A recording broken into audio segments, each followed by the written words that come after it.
unsupervised. You're old enough to be home alone. I checked the statutes before. Yeah, that's right. I know. Good evening and welcome to the December 5th, 2022 meeting of the City of Summit Zoning Board of Adjustment. My name is Stephen Spur and I am Chairman of the Summit Zoning Board. In accordance with New Jersey Statute 10:4-10, adequate notice of this meeting has been provided to a newspaper of record and has been posted here in City Hall. This meeting is a judicial proceeding. Any questions or comments must be limited to the issues that are relevant to what the board may legally consider in reaching a decision, and decorum appropriate to a judicial hearing must be maintained at all times.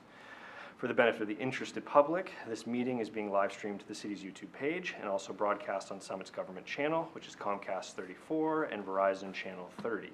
Please note that fire exits are to my right, your left, and at the back of the room where you entered. The city has a listening system to assist the hearing impaired. If anyone needs hearing assistance, please obtain the system here at the dais and return it after our meeting. Andy Ball is the zoning board's attorney. He will advise board members on matters of law and is the key interface with an applicant's attorney. Mr. Ball does not vote on the applications. Stephanie Sulios, here, is a city employee and the zoning board's secretary. Ms. Sulios assists applicants with the preparation of their applications, planning our agendas, and keeping our meeting minutes. Ms. Sulios also does not vote on the applications. Our board consists of 7 regular members and up to 4 alternates. All members can participate in the hearings tonight, but a maximum of 7 can vote. Most applications require a simple majority to be approved. Some applications require 5 affirmative votes to be approved. You will be told which majority will be required before we begin our deliberations. Ms. Sulios, will you please call the roll of the members? Sure. Chairman Spur. Here.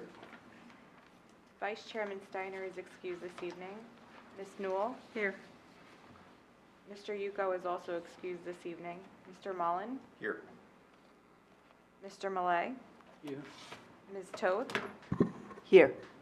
Ms. Sager. Here. Mr. Gonzalez. Here. You have a quorum. You may proceed. Excellent. We generally hear the applications in the order they are listed on the agenda. We try to have each hearing last no more than 30 minutes, but we do understand that some applications are too complex to be heard within that time frame. Each hearing begins with the applicant or their attorney giving an overview of the application and the variances that are required. We then hear from any expert witnesses the applicant may have to help explain their application and why the variances are needed.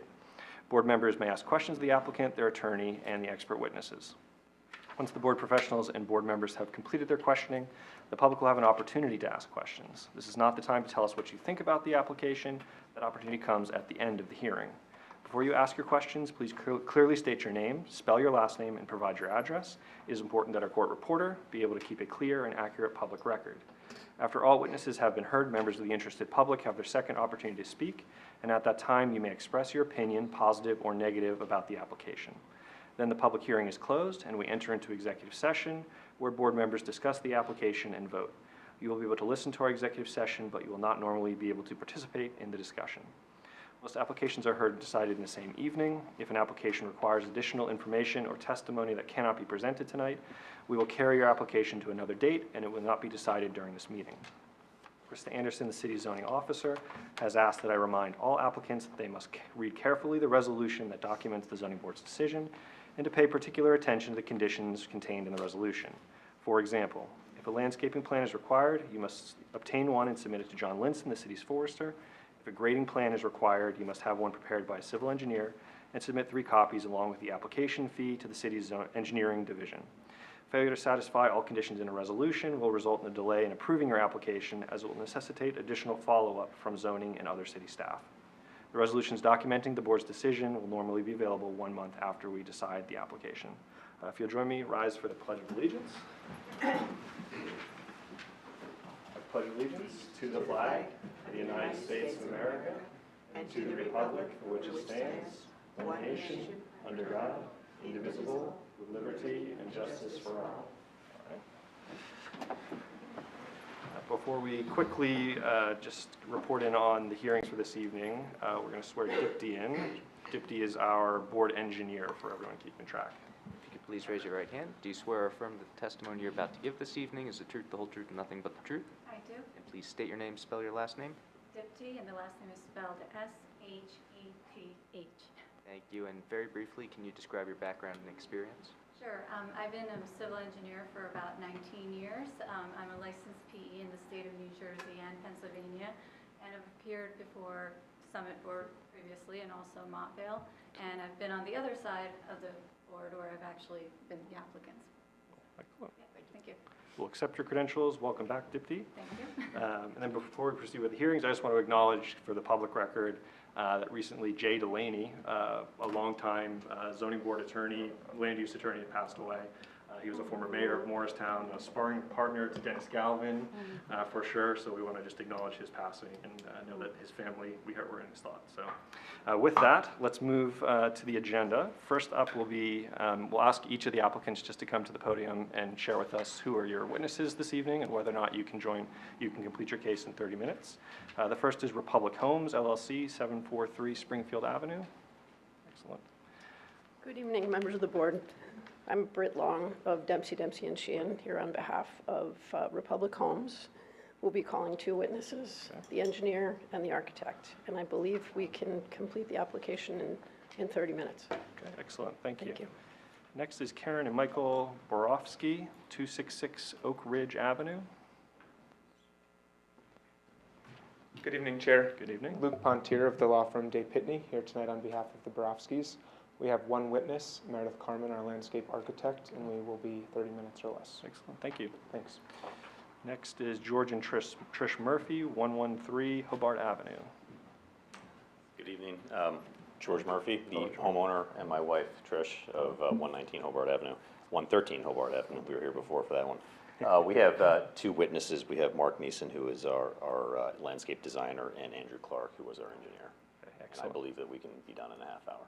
Okay, thank you very much. Thank you. Mr. Clark's on a couple of applications this evening, if I'm correct. And then Lori and David Schulman, 58 Beverly Road.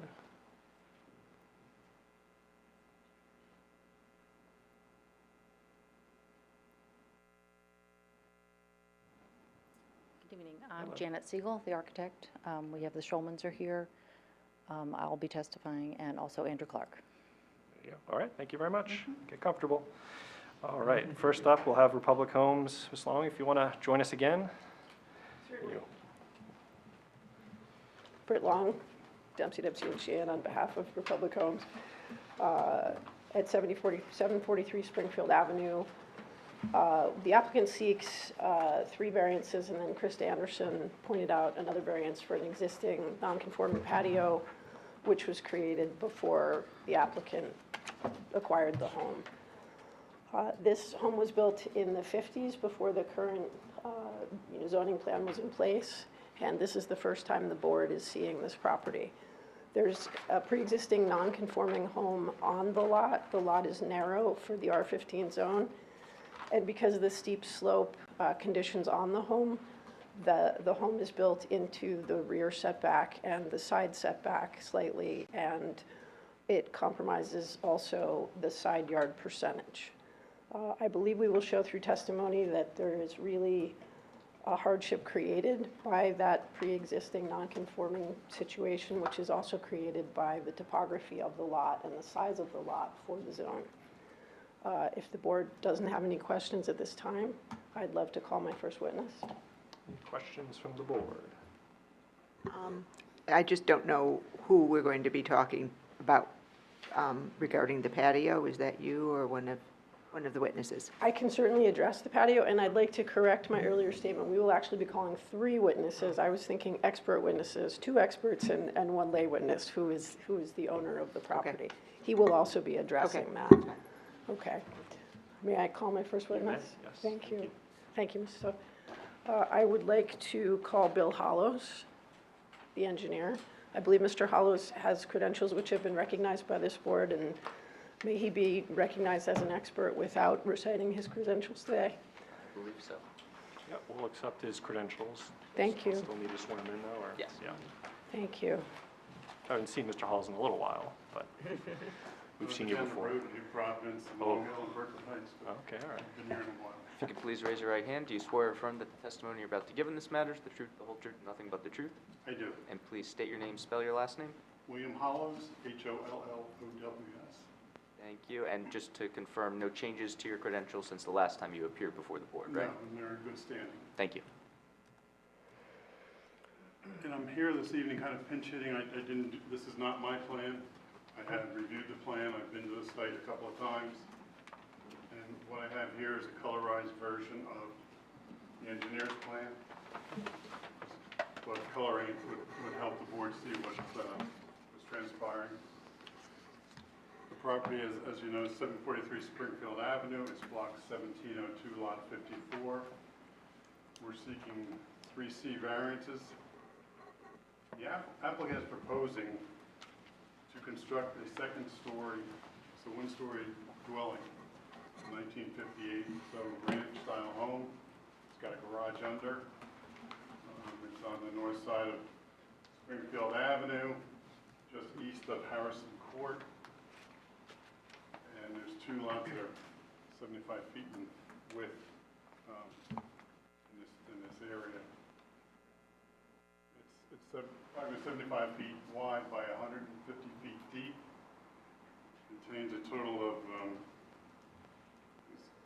11,521 square feet, where 15,000 is required, thus existing non-conforming condition. And also the lot width, it requires 90 feet, and there's 75 on this lot, and that's also an existing non-conforming condition. But the applicant is proposing to put a second story onto the existing house. The driveway would remain the same. The patio that will speak up this evening will remain the same. There's a walkway that goes around the side of the building, that will be removed. And then there'll be a new walkway entrance to the building. Now, you can see from my drawing, hopefully you can see from my drawing, you've got this dark area. That's the steep slope area that kind of surrounds the house.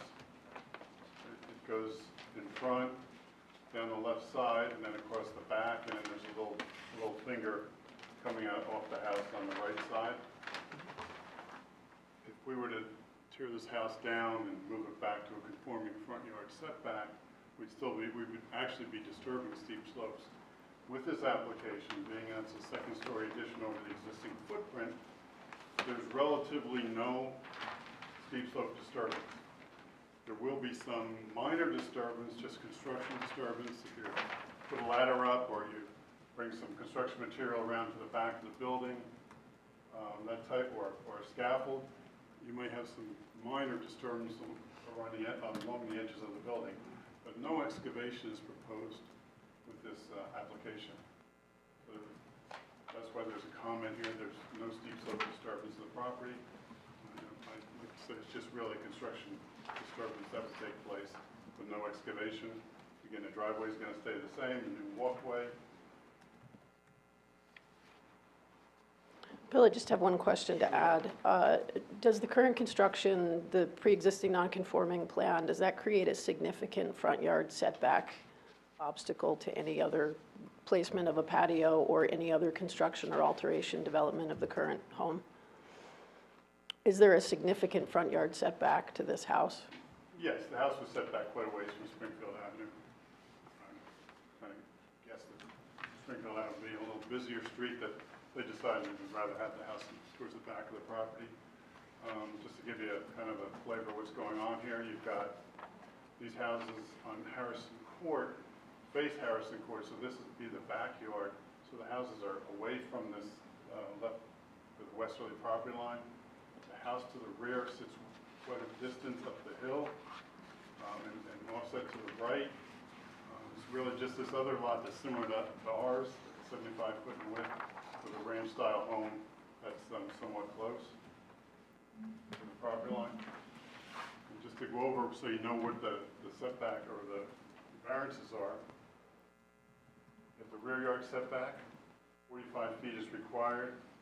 There's 33.8 feet presently, and that would remain the same. There is an 8.6 foot side yard setback on the right side, for 15 feet is required. And then the combination of the two side yards, we're just deficient, 35% is required, and we're at 34.6. And then according to Krista Anderson's review letter, patio, which is there, is a paver patio. violates the rear yard setback. Just to clarify that rear yard setback figure, in Krista's memo, it says 32.8, which looks like the distinctions Yeah, between the where it's being survey measured. and the engineering plans have 33.8 on them, okay? 33.8 is more restrictive than 32.8. Do you want 33.8 or 32.8? Okay, 32.8 sounds like a good number. It's Krista's number, so, it's a good We're number. happy to accept Krista's expertise Okay. in this matter. She had Yes. some measurements, I think minutia here, that was driving that distinction, but about the overhang of the wall or something, the foundation wall, as opposed to the wall itself. Bill, does the proposed development harm the neighborhood in any way? Is there any significant detriment to the area in No, I creating mean, this? we're really not changing lot coverage. We're virtually the same again because we're going to remove the walkway on the left side, and then there's an overhang that comes across in the front. And the front facade of the building is attractive looking building. I hear that from the architect. That's my opinion. You get the architectural plans. And just to recap, even if the home were torn down and rebuilt within the setback in the front yard, it would still be in the steep slope and much closer to a busy street. Is that an accurate? That's accurate, yes. Okay. There's no way to build that house without disturbing steep slopes. And would there be similar setback challenges in a side yard as well? Well, the configuration of the house would change so that it Okay. would be narrower and deeper. So a house of the, Even more disturbance because of that configuration of that. thank you. I appreciate it. Are there any questions for Mr. Hollins? You want to ask about the patio a little bit? Well, I mean, it says, that the plans say you intend to keep the patio, and that's the case, or That's the rebuild the patio if it is damaged during, okay. And I guess my only other question, I know with the neighbor to the east, you're separated by the neighbor's driveway. Has anybody spoken to the neighbor, shown them the plans? We will be putting the owner on the stand Okay, thank you. to address that. Thank you. Thank you, Bill. Maybe just to round out the patio real quick. We discussed the rear yard setback with respect to, I believe, the structure.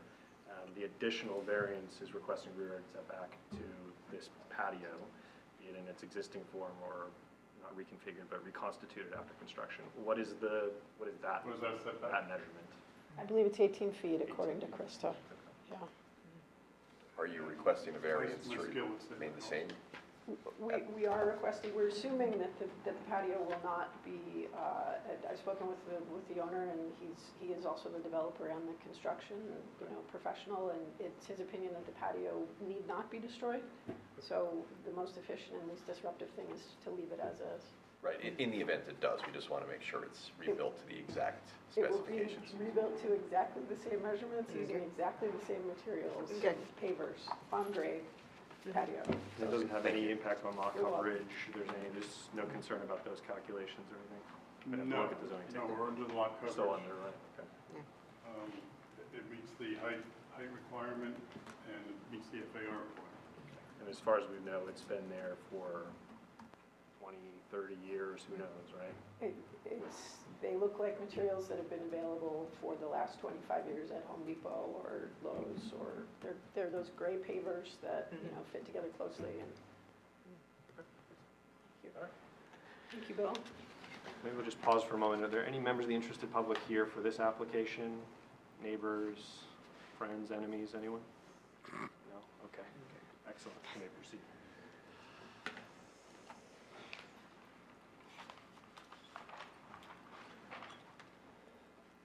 I'd like to introduce architect Hake Ection. Please correct me if I have not pronounced your name correctly. And I don't believe you've appeared in front of this board before, is that correct? You have? Ah, okay. I can certainly qualify the expert. If you could please raise your right hand. Do you swear or affirm that the testimony you're about to give in this matter is the truth, the whole truth, and nothing but the truth? I do. And please state your name, spell your last name. My name is Haik Ekshian. My last name is Ekshian, Ekshhian. Thank you. And can you briefly describe your background and experience in 3 boards you've appeared before recently? Yes, I'm an architect in the state of New Jersey. My license is current. I graduated from JIT with a bachelor's of architecture. I've appeared in front of Chatham Borough, Madison, Livingston. Thank you. You're just showing up. Any questions from the board, or would you like to accept his We'll credentials? accept your credentials, thank you. Okay, thank you for coming this evening. Do you have personal knowledge of the proposed development? Yes, I'm the architect for the project. Okay, can you please describe for the board what the proposed development adds for the benefit of the community?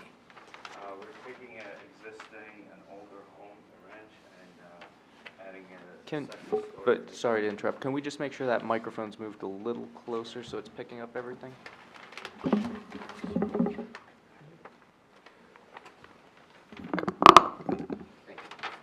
We're taking an older home and adding to it and building a new home for the neighborhood. Can you tell us how many additional bedrooms, bathrooms, other rooms might be added? Yes, currently, the house has 3 bedrooms on the first floor. We're proposing a guest bedroom on the first floor, and then 4 additional bedrooms on the second floor. So it'll go from a 3-bedroom to a 5-bedroom home, is that accurate? Okay, and can you tell us a little bit about the bathroom situation, numbers and location? Yes, on the first floor, we have a bathroom for the guest bedroom, powder room for the living spaces, and then on the second floor, we have a primary bedroom for one of the bedrooms and 1 full bathroom for the remaining 3 bedrooms. So that'll be 3 full baths and a half bath? Yes, Okay, up from 1.5, is that accurate? Okay.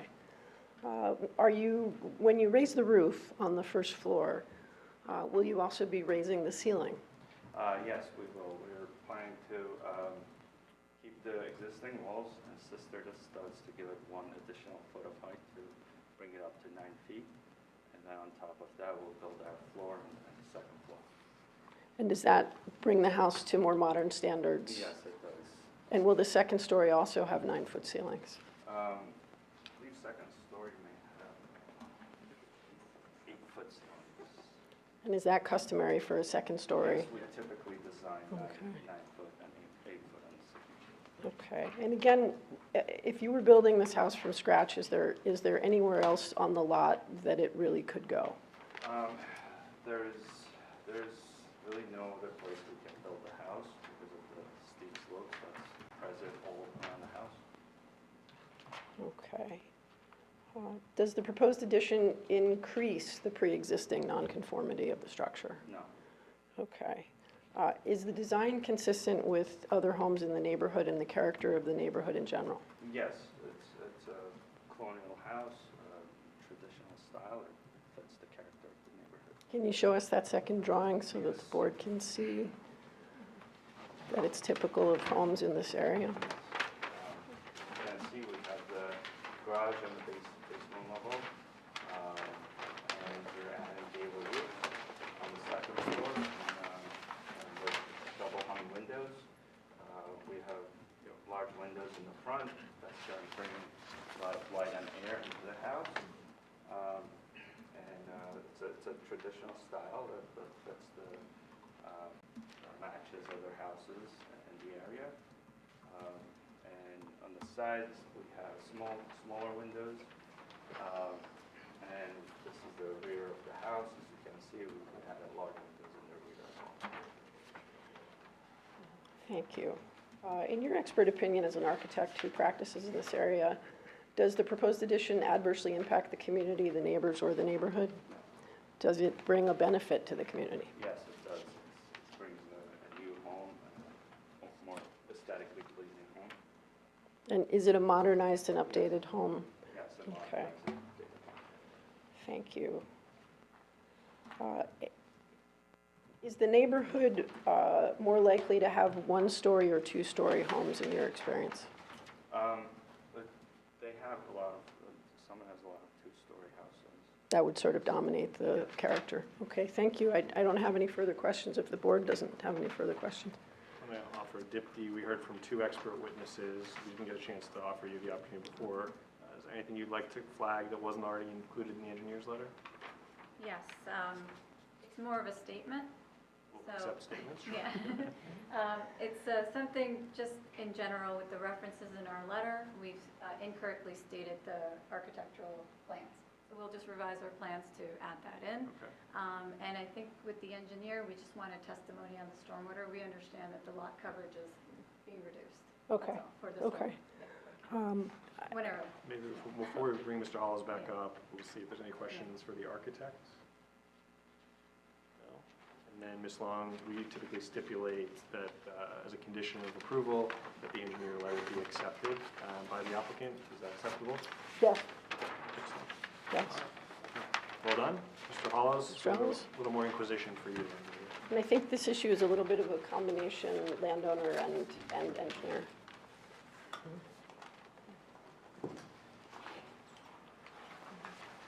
Mr. Hollis, could you please address the stormwater question?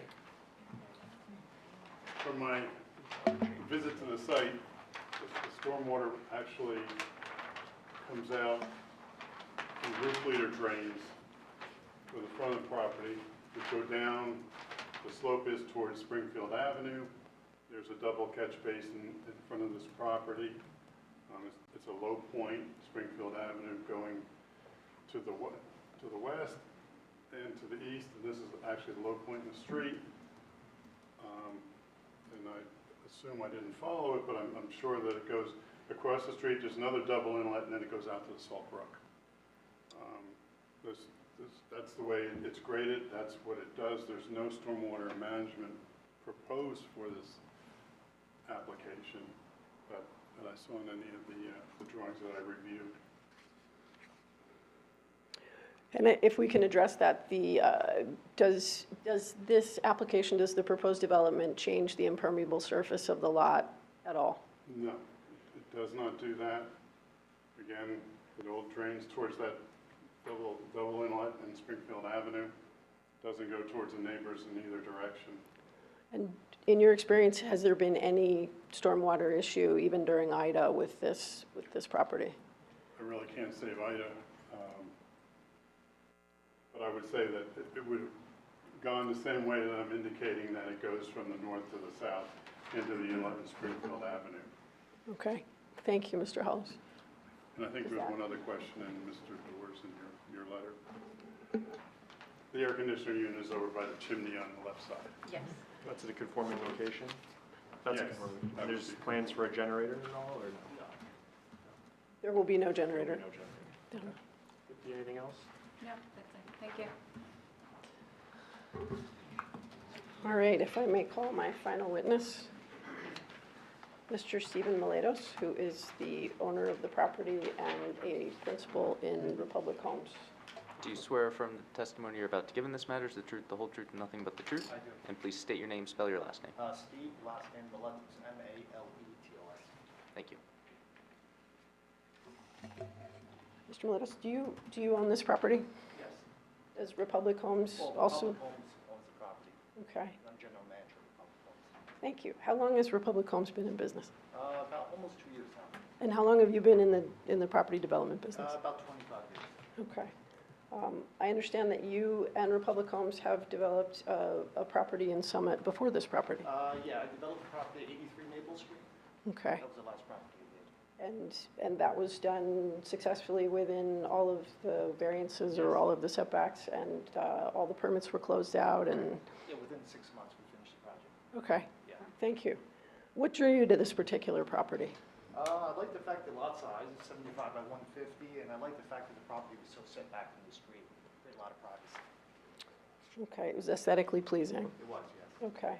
Can you, in your own words, tell the board the plans for the property that they have already seen, but we'd love to know your take?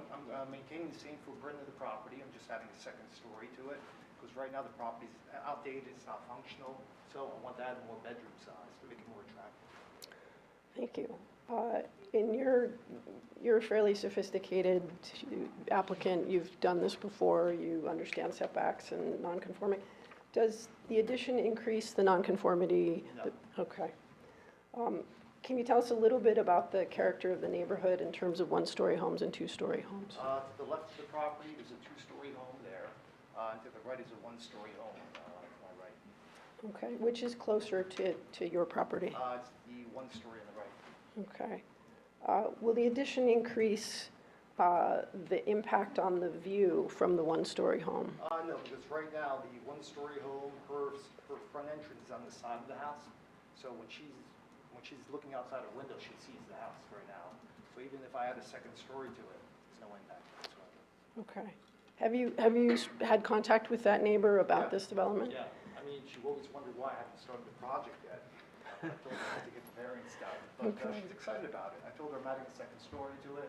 Okay. She thought I was going to put a new construction there, but she's happy about it. So there's no concern or resistance that was reported? Okay. So I noticed the drawing you and the architect submitted. Can you tell us about the side of the house that faces the nearest neighbor and the configuration of the windows? I think it's the This is top side of the right. house. So her house is right here on the side. Mm-hmm. So that's where her front entrance is. So currently, right now, she's walking outside her front, or where the windows are, where her kitchen is, she's looking at the house right now. Okay, and if you go to the drawing to your right on the top, those windows, were they designed in order to give the neighbor maximum privacy? Absolutely. Yeah, I Okay. didn't want to put too many windows over there, Mhm. so I did the least amount possible. So it Okay. creates privacy for her. Okay, thank you. Was the patio in place when you bought the house? Okay, did you take a look at the patio today? Yes. And what did you see? Patio, I mean, I'm not going to increase the size, it's going to be existing. If something was damaged after construction, I'm just going to replace some pavers under there. There's 6x9 pavers right now, so Okay, it shouldn't be an issue. okay, and are they on grade? Yes, they are. Okay. Is there any location possible for the patio adjacent to any door of the house that would not be within a setback? No, I mean, right now, I think we're setting it up. I think that's where if you look here, this is why we set up the door, the patio door. Mhm. So the paver patio is right outside there, so, Okay, so there's really nowhere to put it? no. Okay,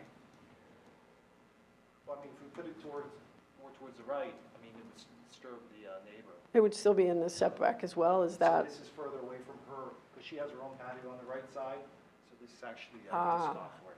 So a patio is consistent also with Correct. the, okay, Yeah. okay. Let's see, have you experienced any stormwater concerns since you've owned the property? No, I mean, it's a dry property, the basement's dry, so it looks like everything's working stormwater-wise around the property. So it's, Everything flows to the inlet at the bottom of the driveway. okay. And there is air conditioning at the home now? Yeah, there is. There's a Okay. condenser outside behind the chimney. Okay, And we're going to maintain the same spot. okay, okay. And that's more than 15 feet from the property line on that side? 17 feet, I think. Okay. And you have no plans to install a generator? I do not know. Okay. Trees. Trees were brought up. Do you intend to take down any trees for this project? Right now, no. Okay, do you intend to take down any trees at all at this point? Not at this point. Okay. Did you mark the trees in order to get a price? If you get a price, if need be, a lot of times when people are interested in buying the house, Mhm. they might want to take down a couple trees. But if that does arise, obviously I'm going to get a permit for it. Okay, and you're aware of that process and you Correct. fully intend to comply with But it as if? of right now, I'm not taking down any trees. No. Okay, I have no further questions. That was my question. Yeah. All right. Any questions for the applicant, the board? I was going to say, at the risk of harping on patios, you had mentioned the neighbor has a patio also.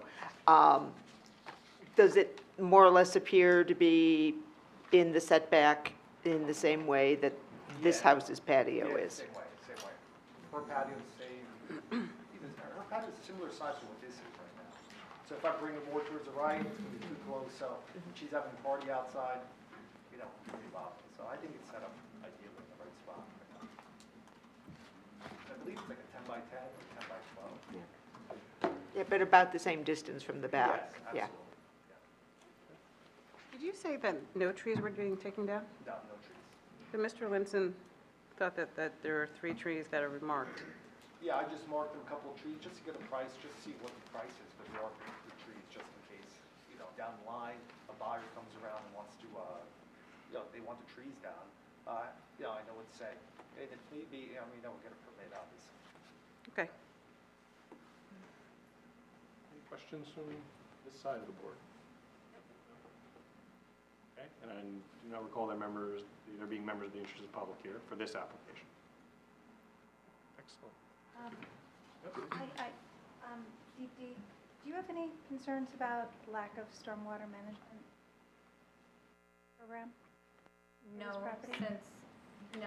based on the testimony we've heard, I don't have any concerns on this.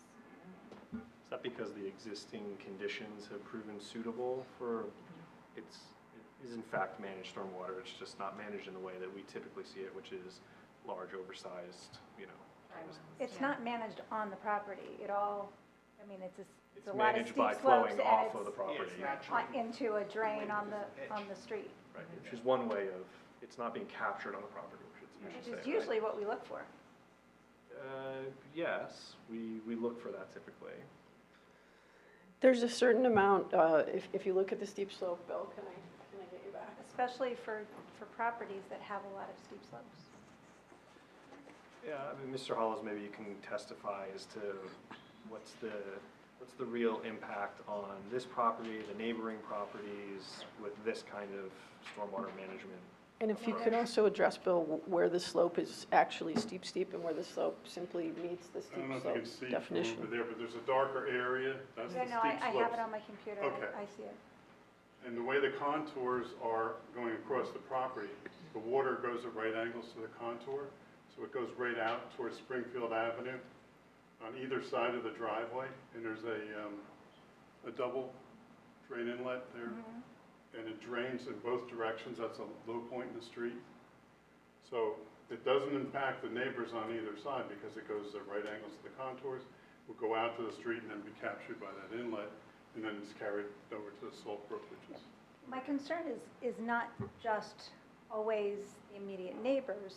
My concern is we look for stormwater management to keep water from flowing to lower lying areas, either at immediate neighbors or just downstream, lower lying areas, whether they be a quarter of a mile or 3 miles down.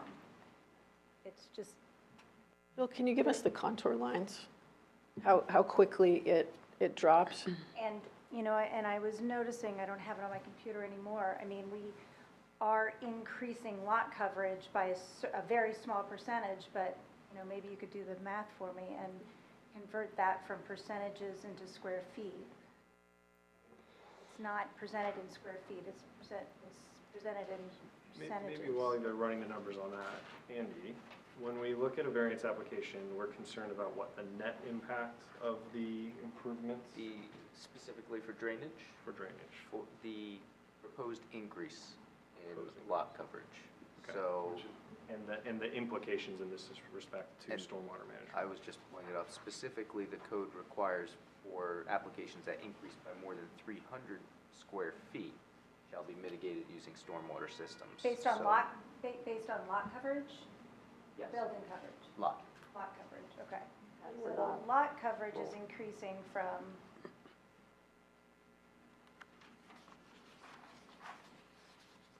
30, okay, so I was looking at building coverage.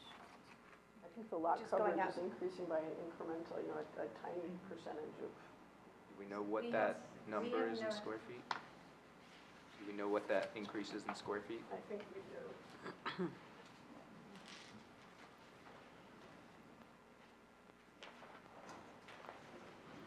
Not to delve into executive session, but this is a rare instance where engineer's uncontrolled gonna have stormwater management, The engineer's going to have it much more precisely than. uncontrolled stormwater management in how we typically look at it, which is usually retention of as much as possible on the site, doesn't appear to be negatively impacting neighbors, has been an existing condition for decades now, and if anything, contributing to the was it Salt Brook River, whatever that watershed might be.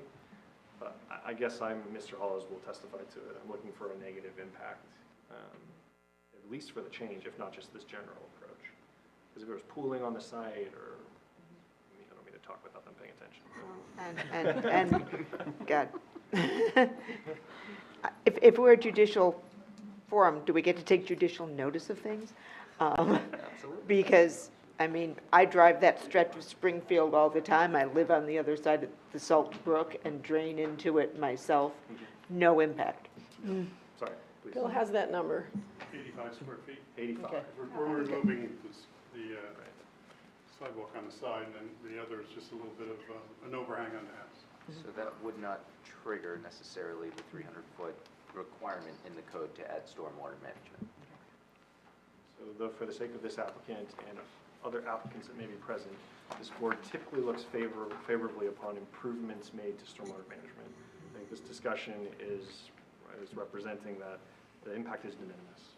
So it doesn't necessarily call for some investment of whatever that improvement might be.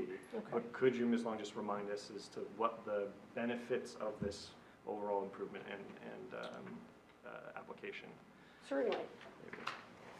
I would be happy to Just do to that. help us expedite our deliberations. I have a brief statement, and I have a not so brief statement. Would you prefer Start with the brief one. brief Yeah, thank you. Okay. This application is for variance approval for 3 variances, 4 now, including the patio, which will allow, excuse me, the construction of a second story above a dated 1950s low ceiling, somewhat dark, somewhat smaller house that will bring the house into the custom and vogue of the neighborhood and provide a great benefit to the community in that way. It'll increase the square footage, it'll increase the light, it'll increase the air, it'll come into consonance with the other homes in the neighborhood, and it will do so without increasing impermeable surface at all. For those reasons, it appears to be a great benefit to the community, and it has no significant detrimental impact on the community. If you have any questions, I'd be happy to answer them to flesh out those Don't need to work basic. too hard, but questions here, this side? David, anything? No? No? Questions here? I think if I could add that it's the front yard significant setback that was a pre-existing non-conforming condition to which our applicant came to create this second-story beautiful house that we see, and that created peculiar conditions which were a significant hardship, the very significant front yard setback. Thank you very much. Thank you. We would typically offer the interested public an opportunity to comment here. I don't see anyone. Don't worry, she's our court reporter. The only condition, if I recall, Andy, was the engineer's letter? That's right. Okay. Then who would like to begin deliberations? Mr. Acting Vice Chair. I'm supportive of the application. I agree with Ms. Long's characterization. This would promote a pleasing visual element. The house, as it currently stands, is not the most attractive structure on the block, and I think this project will change that condition and be a much better presentation to the community. I also think the improvements will significantly enhance the use and functionality of the home. So I don't see any negative impacts. The 85 square feet of additional coverage is de minimis, so I am in favor. Okay. Strong opening from Mr. Mullen. Anyone care to add? No? Well, Claire? Go ahead. no, I certainly agree with everything my colleague said. The house is sufficiently distant from anything in the back. You've got the driveway to the east. I think they've been very sensitive to the neighbors.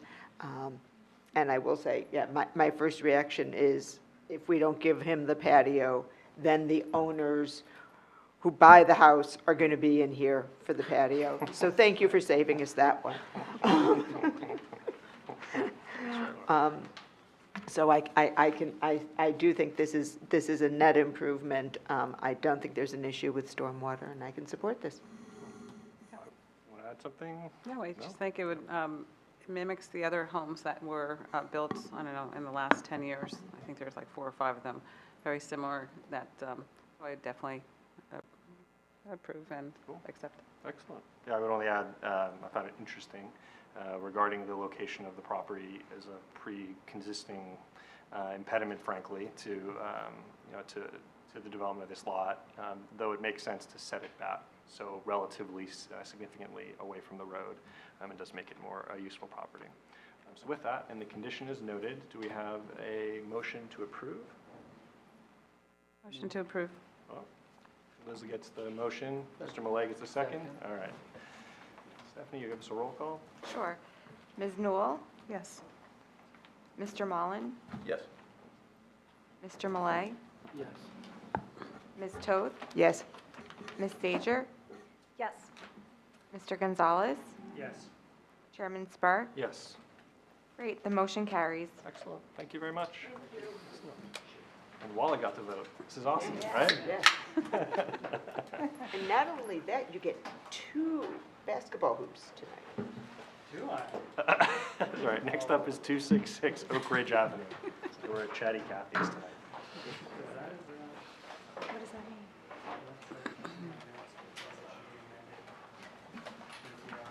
Oh, that you should be limited to.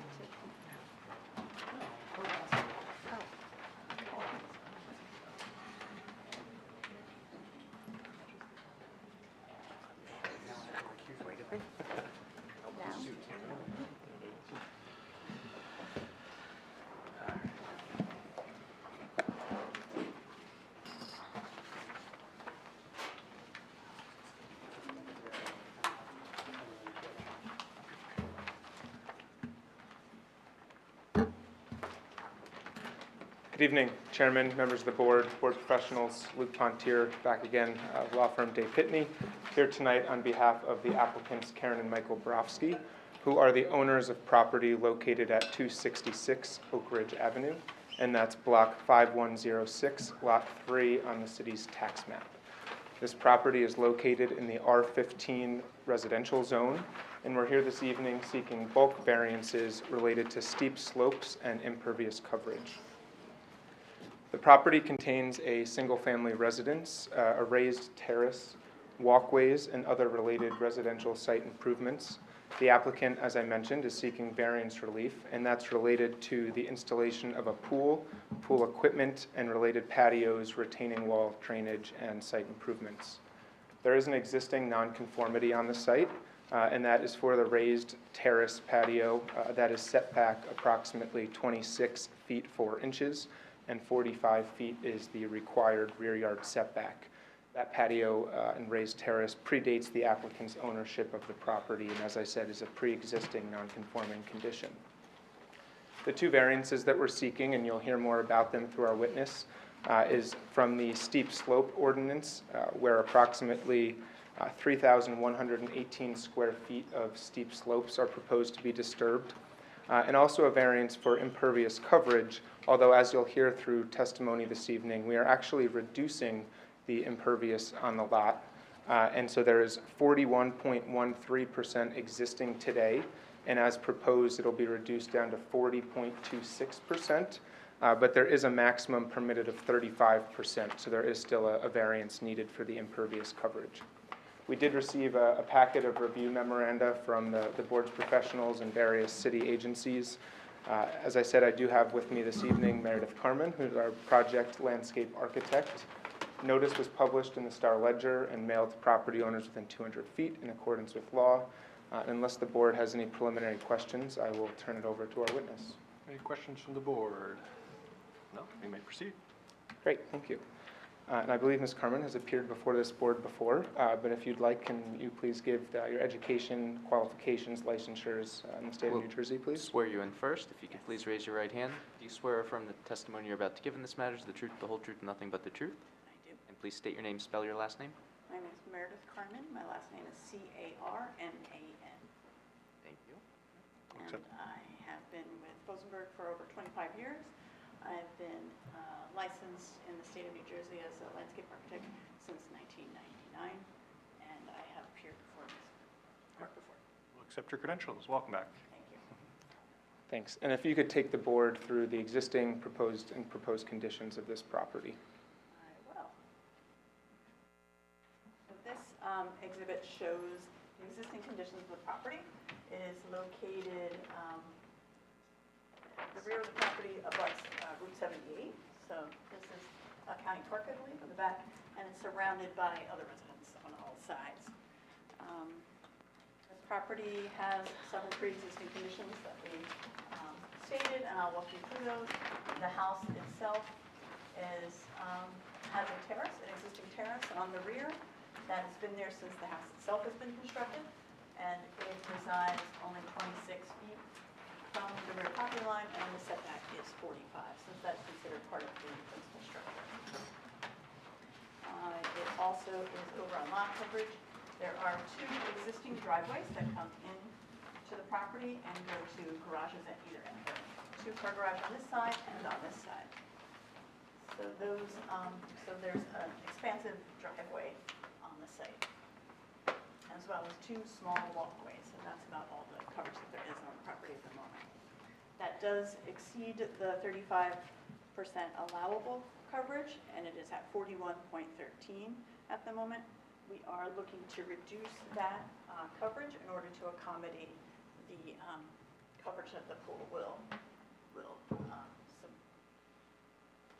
be applied. So those areas that we're looking to reduce, they have two entrances into the property right now for the driveway. We're looking to remove one of those entrances to accommodate some of the coverage, and also the area in front of the house now is quite wide, and we'll just bring that down to a cartway that will bring us around to that side. So that narrows this area significantly. So we'll be recovering this and this for lot coverage of the pool. I'm going to just move to a different exhibit that'll help you see the proposed design for the pool. This is the landscape plan that you were issued in your package. It's just been colorized to make it a little bit easier to review. And Meredith, just before you begin, Mr. Ball, given that this is color, do we need to mark it as an exhibit? It's the same exact as what was submitted, just colored. No. Okay, great. You may continue. So this plan shows the improvements. You can see the reduction in the driveway. This leg of the driveway has been removed. The area in front has been reduced. And then the pool in the backyard has been added. And the net coverage has actually been reduced in this process. So I'll just kind of walk you through the improvements. The driveway, like I said, is reduced. We did add a small turnaround at this garage and this garage just to facilitate turning vehicles around now that we no longer have the ability to just, pull in one and go out the other driveway. So those two turnarounds were added. The small walk that led to the side door was extended so that you could walk down to the new pool area. That takes you past one small retaining wall, down 2 steps, which allows us to maintain the grade next to the utilities that are on the side yard here, which are the air conditioners. Then you proceed down to a second wall, which leads you down to the terrace level of the pool.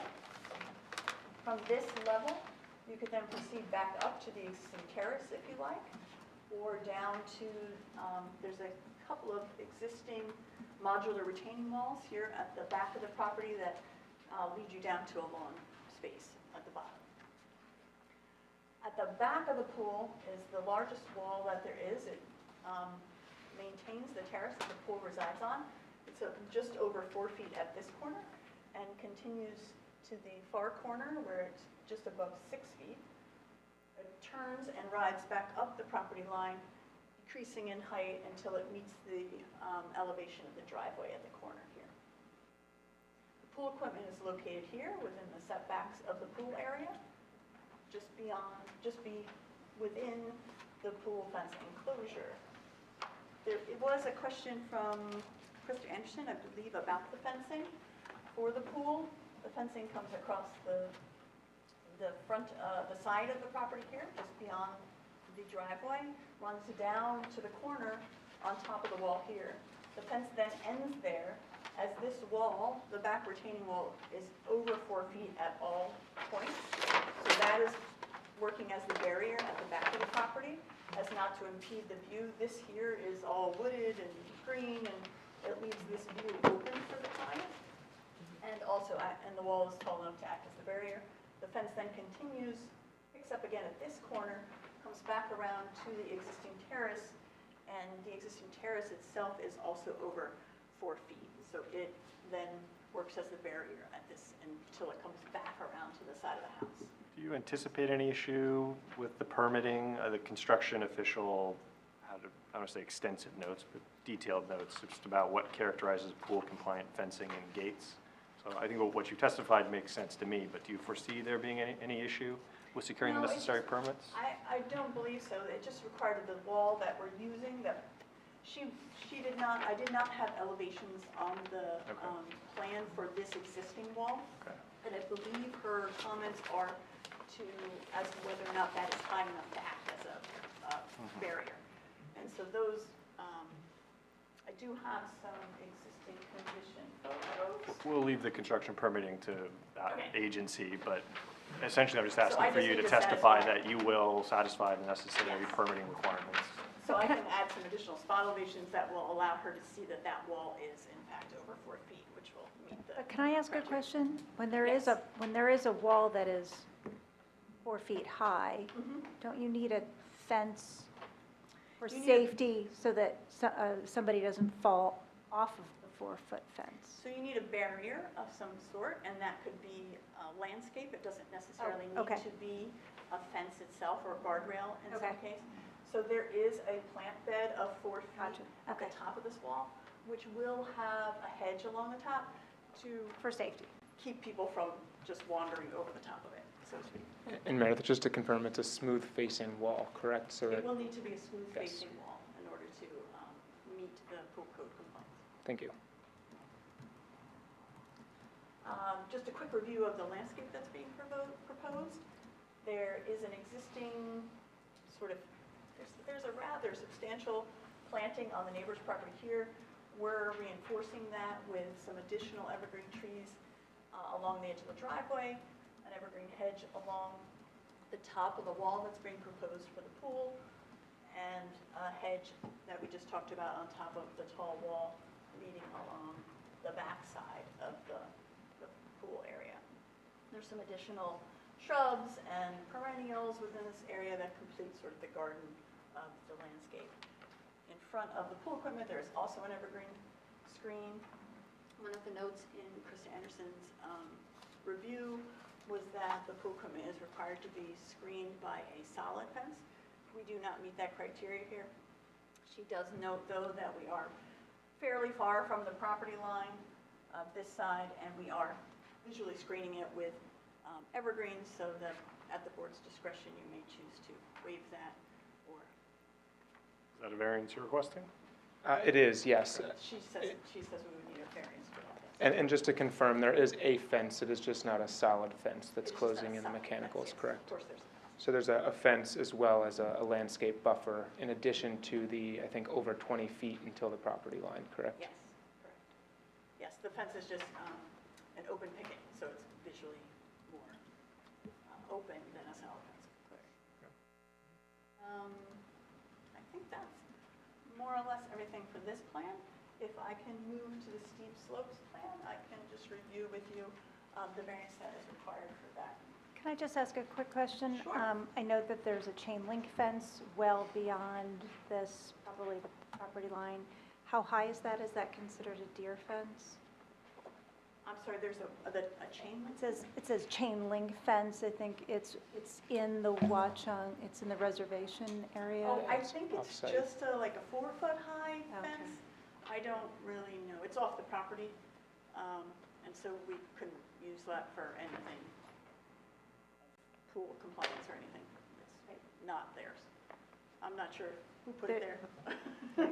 But Yeah, This it's gets not part of the spoiled. applicant's, Right. right. There is a lot of deer that will come through here, though. there is what? There's a lot of deer that will come through here. This is my neighborhood, and I happen Oh, to know yes. there's... So we've selected plant material that is deer resistant, and we've worked in some enough to Good. kind of know what that flavor is at this point. I have one other question for a quick clarification. The rear yard setback variance that you're requesting, Krista's memo had noted it was going to be 29 feet, but I believe you mentioned 26 feet. Can you just So confirm the Our accurate? survey shows, well, so we dimensioned to the steps, which we included as part of the terrace. She measured directly to the terrace, so. Right, I think she had noted approximately, assuming that it was about 3 feet from the bottom of the steps to the top of the... 26 feet to steps, 29 to the actual terrace. Correct. I Okay. believe that she was measuring to the actual terrace, yes. Thank you. And Meredith, before you flip, just to confirm, you would say that in disturbing the steep slopes and installing the improvements here in addition to the landscaping, you would say that that's creating an aesthetically pleasing environment, correct? Yes, I believe so. I mean, we were reducing a lot of the pavement from the street visually, and we're also obviously enhancing the landscape from what is there now, currently. Great, thanks. I'm just going to move to the steep slopes plan.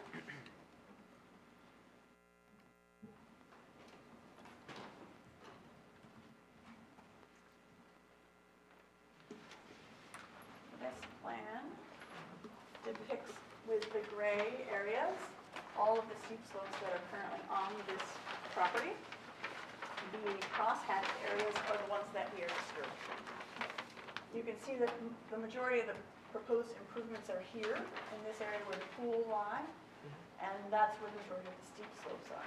This area currently is maintained as lawn with only, I think, a collection of small hollies in this area. So it's really, it's not wooded, it's very minimal vegetation disruption. It's really just lawn. And then there are a few other areas within, like as we take out this driveway, we're going to disturb a small area, and then the whole driveway will be resurfaced, so we also included that in our disturbance, but it will be repaved in the end. So the majority is being disturbed right here. So the ordinance allows you to have 1,000 square feet. We are proposing 3,118 square feet of disturbance. And would you say that in the proposed grading plan and by incorporating retaining walls throughout the site, that you are preserving the property and preventing further erosion on site? Yeah, we are greatly reducing the amount of steep slopes that will be in terracing the property. And we're also capturing some of that runoff as well, so.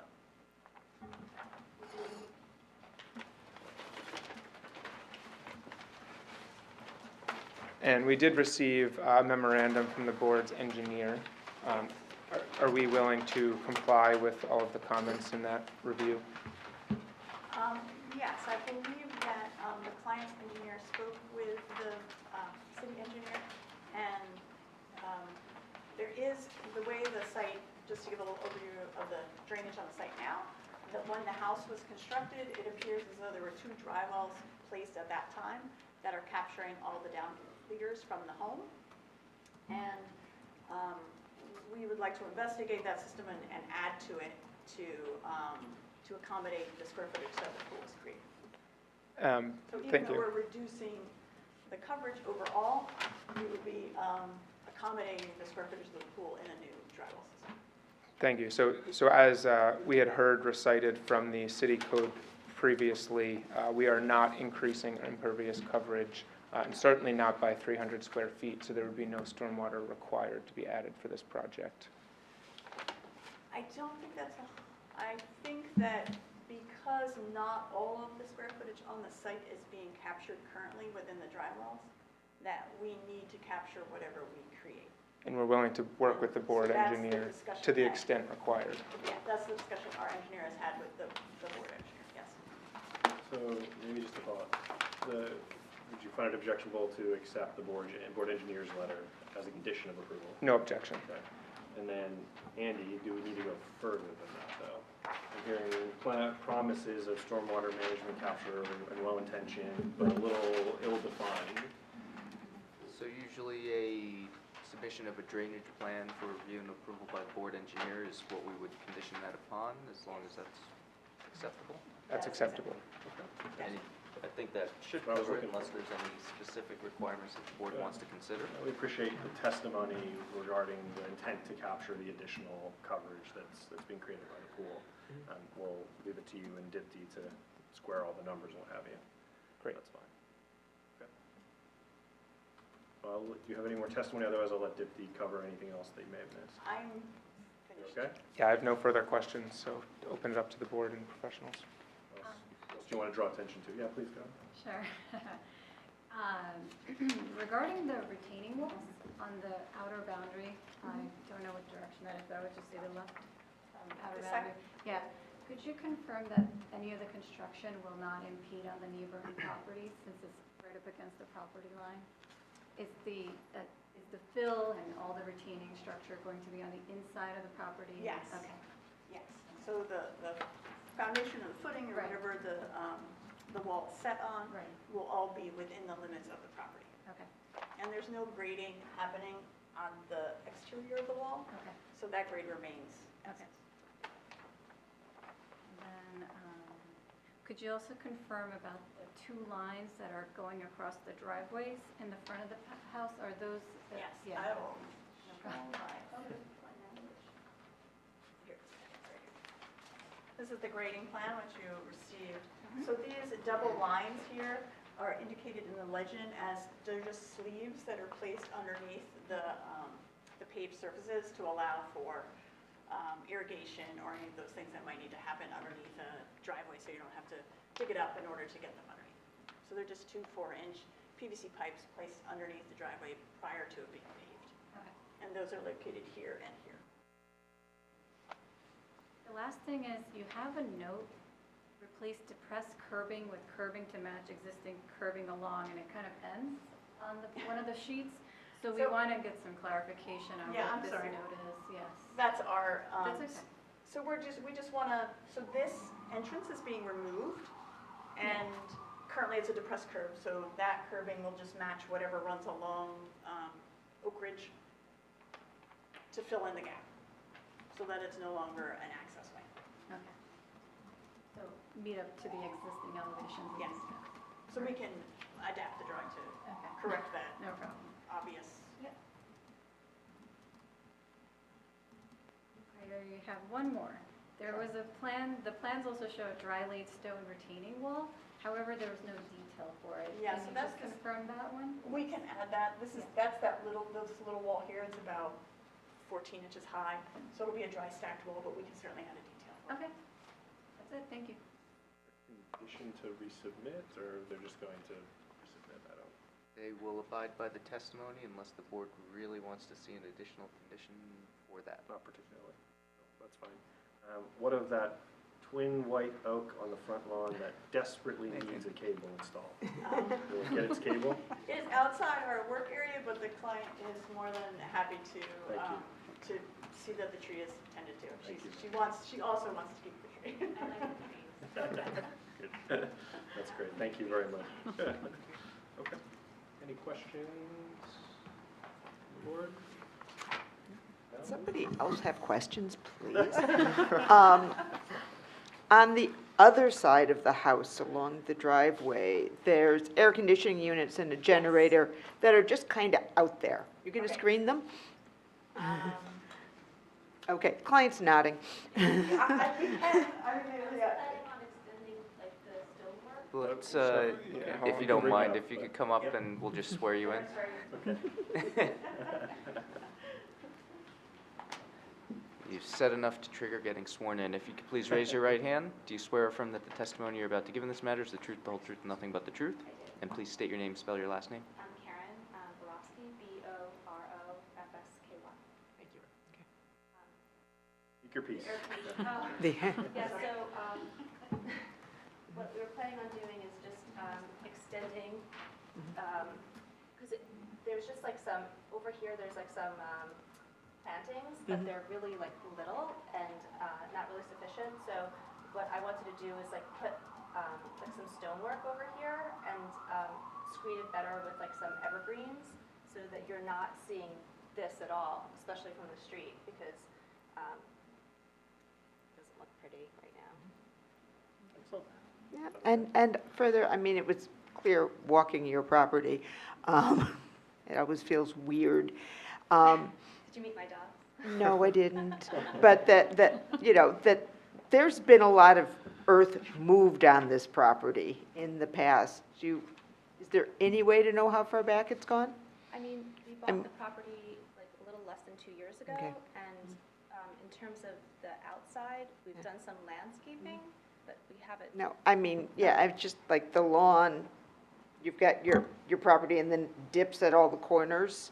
You know, somebody mounted a whole lot of dirt there at some point and almost created the steep slopes. According to my neighbor who lives 2 doors down, who's been there for like almost 70 years, Audrey, Yeah. she said that our house used to be the tennis court to the house next door. So at a certain point, they, like I guess in 1975, they built it and removed the tennis court. Cool. Any other questions? Of the applicant? Any members of the interested public here, by the way? I'll just check in for this application. No? Okay. Thank you very much for being sworn in. And that's your only witness? Our only witness this evening, yes. Anything you'd like to say in conclusion? I would just reiterate the testimony that the proposed improvements create an aesthetically pleasing environment. There is no detriment to surrounding property owners, and the grading and retaining walls will help to further stabilize the property. And with the testimony and exhibits you've seen and heard this evening, I would request that the board act favorably on the variances requested. Thank you very much. All right, Andy, remind us both of the variances and the conditions, if you wouldn't mind. Okay, So so just adding stuff in there. yes, variance, they have the steep slope disturbance as noted, 3,118 square feet. Lot coverage proposed is 40.26%, and then there's also the setback to, the rear yard setback, 26 feet to the steps, 29 feet to the terrace, and finally, the variance to install the open picket fence rather than a solid fence. So is that an appropriate description? Is it open picket, or that's acceptable? Okay. Thought I heard that. The two conditions I have noted are, first, compliance with those conditions noted in the board engineer's memorandum, and second, the applicants will submit a stormwater management plan to the city engineer for review and approval. Any objections? No Sounds about objection. right? All right, excellent. We'd like to begin the deliberations. Mr. Mullen's already done his piece. Mr. Malay? I think this is a good application. I support it. Having a pool in this area, and it won't affect any of the neighbors. I think that the existing wall or the proposed wall will give enough screening and protection for neighbors and pool users, so I support this application. Anna, this is your neighborhood. Anything else you want to add to it? No, I mean, I think it's in keeping with what's going on in the neighborhood. There's been a lot of pools that have gone in recently, and I know a couple of their neighbors have pools. Their next door neighbor to the left has a pool. I like that they're taking out, a good amount of the impermeable surface in the front in order to accommodate some of the work that's going on in the back. And I think overall, it'll just be an improvement to the property overall. So I can support it. For clarity of the record, we refer to Diana as a neighbor. She's not the following the 200-foot radius of the property. No, I'm well We don't outside wanna run of afoul 200 of feet. that. Well outside. Okay. Well, and if we can speak to a couple of the specific variances requested, as to the rear yard setback, the county property behind the house is not usable as recreation. It's just there, and there's enough of it that the proposed upgrades to the property aren't within hundreds of feet of anybody on the back. And although the screening of the pool equipment is not a solid fence, the combination of the picket fence and the evergreens, which no one's going to want to walk through, will have the same effect in operation as a solid fence would. So I can certainly support this. Cool. I would just call attention to the trade-off in terms of lot coverage, which we rarely see such a clean and intentional removal in this case of driveway to accommodate for the pool. Let that be known to applicants watching on television or here in the room tonight. That's how this works. There's a trade-off to be made, and we appreciate the efforts that the applicants made to make that trade-off fairly and thoughtfully. So with that, the conditions is noted. Do we have a motion to approve the application? So moved. With the vice chairman, and then we have to Second. have the second. All right. Stephanie, would give us a roll call? Sure. Ms. Newell? Yes. Mr. Mullen? Yes. Mr. Malay? Yes. Ms. Toth? Yes. Ms. Sager? Yes. Mr. Gonzalez? Yes. Chairman Spur? Yes. The motion carries. Thank you very much. Have a good evening. You too. All right, let's keep going on steep slope. Let's do 113 Hobart Avenue, George and Trish Murphy. The vice chairman suits you. I see what you're doing. That's great. It's feeling good, right? Feeling good. Thank you. I hereby resign.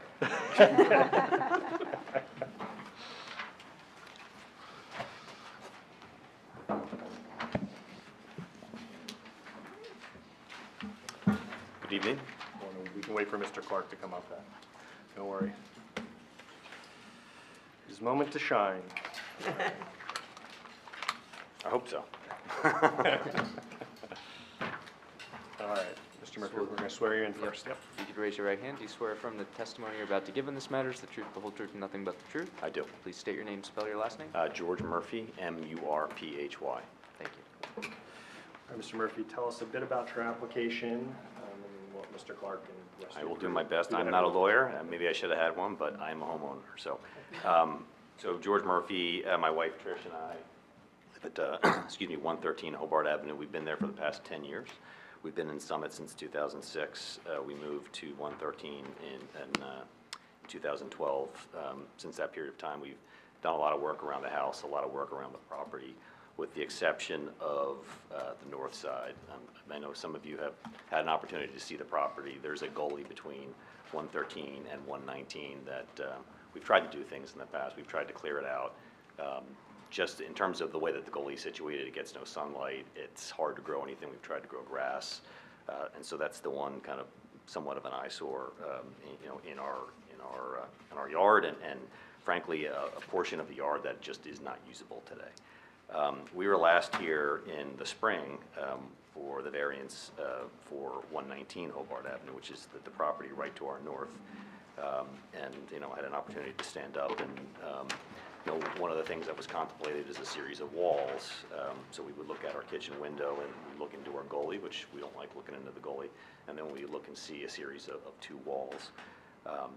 Not the most aesthetically pleasing. You know, subsequent to that meeting, we had an opportunity to talk to Matt Michaelopoulos, who was, you know, the owner and the developer, and more recently, Joe and Laurie Steffa, who are the new property owners around. Is there some kind of way to find a mutually beneficial solution for both properties? And I think we found one. And that solution is, you know, the Michaelopoulos and the Steffas have removed a lot of soil from the property. There's still more soil to remove to excavate for a foundation for their house. By taking that soil and putting that in, filling the gully, I guess it would be towards the west, towards Hobart Avenue, and bringing it up to basically the level of our house, we would turn that gully into a more usable, functional, flat portion of the yard. We could grow grass, we could have plantings, things that we haven't been able to do over there in the past. We would eliminate the need for them to have two walls, and so now we look out and we can see our landscape property and one wall. In terms of you know, the Steffas, they would save money in terms of not having to, you know, remove a bunch of more soil. And also not have to build two walls. And then I think from the community's perspective, we would alleviate the need of having a lot more dump trucks up and down Hobart Avenue, removing it and spewing carbon into the environment. So what we're here for is a steep slope variance. I think by being able to level out the land there, we're reducing the slope in our backyard. We'll be able to finally grow grass and landscaping, which I think, you know, will absorb any kind of water. And we're also talking about, or not talking about, we're planning on putting in a well, a dry well, which will also alleviate any potential water issues. I believe those are my remarks. Why don't I ask, Andrew Clark to come up, if that's all right? Not bad for an amateur attorney. That's Yeah, pretty thank you good. very much. Talk about, a little bit about the property and the plan. Any questions, though, for the applicant from the board before he sits? No? Okay, otherwise, Mr. Clark, we'll swear you in. Do you swear affirm that the testimony you're about to give in this matter is the truth, the whole truth, nothing but the truth? I do. Please state your name, spell your last name. Andrew Clark, C-L-A-R-K-E. Thank you. You've appeared before us quite a few times. Any I changes have. to your credentials since the last time? Nothing has changed. I assume the board would like to accept you once again. We will. Boring 2 weeks, but that's okay in this case, right? All right, so I'll walk through the project. I think it was well summarized, the key points by Mr. Murphy. I think one thing he failed to mention is the patio improvements that are actually planned as well. He focused a lot on the side yard. But I'll just walk through briefly. These are the plans that have been submitted. There's no changes to them. I just attached on the right side of that, instead of all the soil erosion notes and the details, I put the topography, existing conditions on the right side. So this property is it's 1.2 acres. It's situated on Hobart, right up from the Whitredge intersection, just north of the Whitredge intersection. To the left side of us is the 119 application that you may recall from that application. What I'm showing here is there's a circular driveway in the front. That's a stone driveway with like a brick apron that's out by the road on both sides. And then there's a detached garage in the back that actually has the driveway that comes off Whitredge. It's a bit lower on the property than the main house. The main house is sort of sitting up on the top of the property there topographically, the porch in the front. And on the left side, as was described, is this hollow. So you have these steep slopes on both sides that come down to an area that then gently grades to the rear. The steep slopes are hatched on this plan, so you can see they're all the way around here up to the garage. In between the garage and the house, there's 2 stretches of steep slopes in there. So in total, it's about a little over 13,000 square feet of the lot are steep slopes, about 26%. What we'll propose to do will effectively disturb the majority of that, a little over 12,000 square feet. But in effect and in end result, we'll end up eliminating a substantial majority of those steep slopes, which for me is always a benefit. So those are the existing conditions. I'll walk through the proposed conditions now for a minute. And there's an existing patio that's in the back. That's going to be reconstructed and redone with this project. And then some steps down, we're going to have 2.5-foot high, 30-inch high terrace walls in the back that bring you down to a little bit lower level. That's going to be a new patio with a spa in the middle of it. And then the steps down with some more terracing to get down to the garage connection. There is a walk that goes down with a number of steps that bring you down to that elevation. So we're going to go from the patio and then bring it down to there and expand a little bit of that area adjacent to the garage. Then on the left side, as was described, in discussion that has gone on since the beginning of this project over here, and then it developed further as we engineered this out. There is, as was explained, a significant amount of material that's coming out of that site. What we'd like to do is utilize that material to regain and reclaim the space that's on the north side of the Murphy's house now. It's unusable, it's steep. The bottom, as he described, it doesn't grow much in there because of the lack of sunlight, but of course the tree removal that took place next door and these trees that are indicated to be removed, I think in your forester's comment, you pointed out that the majority of those 7 trees were already removed under the permitting that went on. They actually called Mr. Linson out and discussed it and ended up removing those trees as part of the clearing that went on for 119. There's the one that's right here with the X is a very nice tree. I think there's been some discussion about possibly replacing that somewhere. It's a very pretty, nice tree that's there, and it's in good shape. So that's the one that's remaining right now. So we'd be looking to fill in this area and effectively eliminate all of those steep slopes that are in there and create a usable area that can be landscaped and utilized for, you know, passive recreation, the kids playing, that sort of thing. What we're doing for stormwater management is I propose a dry well in the back to the left of the garage. That will pick up the drainage. There's an infiltration drain at the top of the wall that's just downgrade of the new patio. So we'll cut off all that flow from the new impervious coverage, route that into the dry well. One of the comments from the engineer was a recommendation that any of the drainage piping for the walls itself also be routed there. That should not be a problem at all. So when I size this, the net increase or the total increase in new impervious coverage is a little over 1,200, 1,253 square feet, I think it is. So it's not a big increase for a property of this size. So what I did is size the dry well to accommodate that increase of these patio areas, but then I doubled the tank size, and then we put an inlet at the bottom of this gully there to mitigate any potential runoff that may cause any issues. I wouldn't expect that to be the case except for the, you know, extreme storms that we have. So I think on normal, you know, which is 98% of our storms that are below 2 inches of rain, I think just eliminating these steep slopes will have a substantial improvement to the runoff profile of the property here. So you have this area that's flattened out. It's going to basically soak up and absorb most of these small storms that we see. When you have a little bit bigger storm where you're going to get some runoff that comes through, that's what the inlet is doing and the bigger dry well. Obviously, and I think it was recommended by the engineer that if this is looked upon favorably, to retain jurisdiction, which is a common thing for this board to retain jurisdiction for drainage matters for a period of 2 years.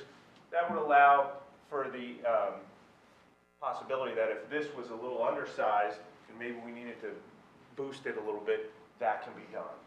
I already know from the development next door, the tanks are already installed for that system. The perk test was done there. The soils, unlike much of Summit, are actually very good here. So the perk result was very favorable, and the tanks are already in place. So we know that the tank will work. I don't imagine there's a big difference in the soils between what we did there and what we'll see in the back here. So that's the overview. My opinion on this is that the improvements that are going to take place in the filling of this area eliminates a section of this larger wall. This bottom wall is 6 feet. So it eliminates a substantial portion of that wall and then reclaims a lot of this land that will be reconstituted with new landscaping and improves this stormwater condition in itself, but also with the measures that we're proposing. So that's my summary of the application. I'm happy to field questions. Questions from members of the board for Mr. Clark? Yeah, I have a question. So this all seems very positive in that you are filling and the soil seems to be good soil, which is, I mean, rare for Summit, right? Yeah. Like I just have clay and gravel in my There are backyard. a few pockets, and this is Right. one of them, yeah. So you're going to be filling in, right? You'll be digging, taking away whatever isn't good, I would assume, and then refilling with soil that will allow for things to grow there. Right. But my question is, how will this affect surrounding areas? Now, I get that stormwater won't be going where it normally is going, and that's a benefit because you're capturing it either on your property or your neighbor's property. But will this affect any of these surrounding properties in an adverse way, not necessarily within our jurisdiction of 2 years, but possibly later on? Because we're redoing the land, right? That's like a big thing. Right. How does that go? Fundamentally, no, is my answer to that. And the reason is that the overall drainage pattern of the site isn't changing fundamentally. The characteristics of how it drains will be, but what we have now, or rather in the proposed condition, is this comes up slightly, and then there's a little bit of a high point, and then it continues to drain to this back area. So it's doing the same thing. It's just going to do it with less vigor, let's say. And then we're gonna capture anything that might get away on those slopes. And we're eliminating a lot of the slopes which encourage the fast-moving flows of you know, some storm events that may happen. But we're not redirecting and reallocating the drainage areas in a substantial way that are then gonna end up, well, we're gonna have a problem over here now and not there. Well, They will also be able to grow grass, well, right. because that slope does not have grass on it. Right, and I guess my question would also be with that, so you're gonna have water captured and you're gonna grow grass, which is great. I mean, you're using the property correctly, right? You're gonna have property that you can use, it's gonna be visually better. But it wouldn't be taking water away from any other of the trees that are in surrounding areas because they're not draining towards trees, right? The root systems won't be affected in any way, shape, or form. Which would lead me to my next question, which actually has to do with the trees. So I don't know if you're the right person to talk to, or if there's a... We have I'll save my question for the architect then. So thank you. Well, and just to follow up on that question, I was curious as to what's the current effect of drainage on the house behind it's listed as Lot 12, the one with the Fernwood address? Right, directly Yeah, behind Lot yeah, 12, that's yeah, right. that's, Well, they were here for the meeting right, for 119. I remember. And when I was discussing the stormwater improvements and how we were capturing all the runoff with the infiltration drain upside of the walls on here, and so, you know, there should be an improved condition. And I recall that the owner of that property came up and testified and said, we don't have any drainage problems, is what they said. And I expect that, I believe that the Murphys have spoken with these neighbors on a number of instances, and they're aware of this application. So if they had some lingering concerns, given that they came out for the other application, I expect they'd be here. We've spoken to them, and they've expressed, you know, no concerns about it. I mean, I think there's points in time where all of Summit floods during massive storms, and so I think that gully probably gets watered down there. I think what we're doing here is gonna, if anything, it's gonna make it better than it was. And there's still the ability to address, if it turns out somewhat differently than what we expect, we can supplement that system, I guess, as part of my testimony. Dipti, did we miss anything that you want to call out from the engineer's letter? Yes, there's a couple of things. The proposed lawn inlet, I just want to confirm, during the time of the 2-year jurisdiction with the city, you will relook at it to see if you need to increase it. You're not increasing that size of that lawn inlet currently. Well, no, and my spec for that would be a 2-foot diameter, you know, graded. I probably would look at something a little more heavy duty than like a plastic inlet, you know, some prefabricated concrete ring with a you know, a regular steel grate on top. But I typically, I'm in the area, I live in the area, I work in the area, so I generally do, I have a rainy day list. So I usually do drive around and look at sites when it's raining to see what's happening, because that's really the only time you can really tell what's happening. Yep, okay. The next one would be the providing testimony for the existing retaining wall, if it's going to remain on site. Right, right. So that would be the wall that's immediately north of the house. I think that is probably best removed. I mean, the filling that we're going to do is going to make it irrelevant, but my experience is it's usually a good idea to take those elements out during construction rather than leave them and have someone else discover it later when they're trying to do something else. Okay. But it will no longer be necessary. Okay. And then there is one regarding the proposed curb cut, which scales up 16 feet. It does just testimony regarding compliance with the ordinance on that. Right. Well, the curb cut itself it exceeds what the ordinance allows because it's servicing both properties currently. Okay. What we're proposing to do, and I didn't even talk about that, thanks for mentioning it, is separate those two driveways. Right. So this new driveway, the curb cut, I'm not sure will change the curb cut itself, but the driveway itself will be meeting the zoning requirements for the setback from the boundary, which I think is 2 feet in Summit. So we'll be a bit more than 2 feet on that setback. Okay. I have nothing else. Okay. Mr. Murphy, because you're standing, do you find it acceptable to condition the application on inclusion of the engineer's letter? Yep. Okay, and then also we would retain drainage jurisdiction for a period of 2 years. Yep. That's acceptable? Perfect. Unless we have questions for Mr. Clark, we can move on to landscaping. I have one. Oh, please. Okay, I mean, about storm management, we usually like to hold on at kind of retaining water as much as we can. And here we do have a situation where we are doing just the opposite. We're filling a place where we can retain water. And we're putting a proposed dry well, which is, I mean, we're doing something and we're doing something against it. And this is really a significant amount of fill. We're talking about 15 foot or more. No, it's at the highest points, right in that vicinity, it's about 10 feet, but as the slope comes up, that quickly diminishes in terms of the amount of fill. And just to correct something, water doesn't really collect and sit in there.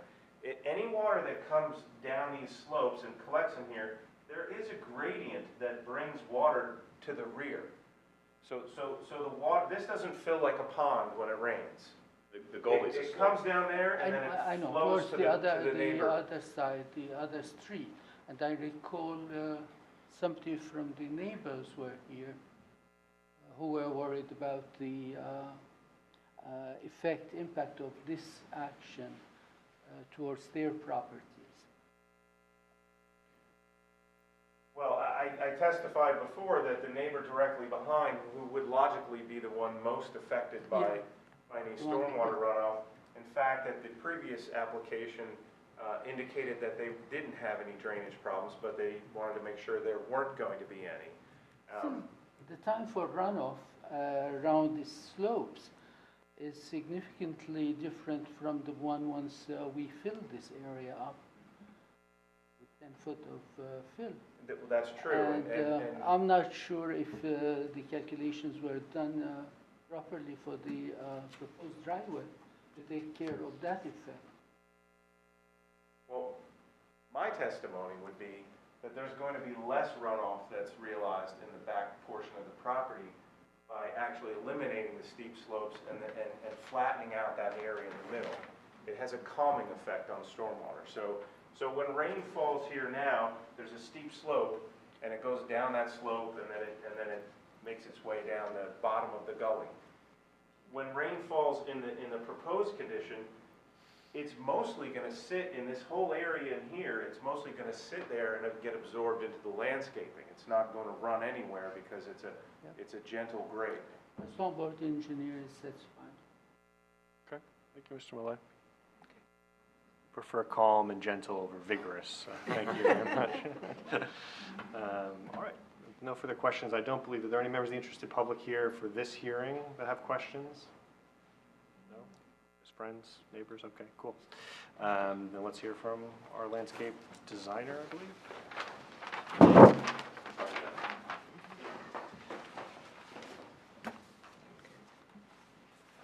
Raise your right hand. Do you swear affirm that the testimony you're about to give in this matter is the truth, the whole truth, and nothing but the truth?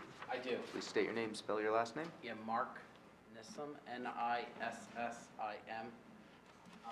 I'm the owner of Harmony Design Group. We are I'm a licensed landscape architect in the state of New Jersey. I am the owner of Harmony Design Group. We were established in 2005. I have actually been before this board. It's been a bit of time. I've testified in Westfield, Scotch Plains, and all of the other surrounding municipalities around Summit. And my license is in good standing with the state of New Jersey and New York. Excellent. Any questions, or would you like to accept his credentials? We'll accept your credentials. Welcome back. Thank you. I prepared this plan, which you do not have, so I can mark it. A1 would be great. Yep.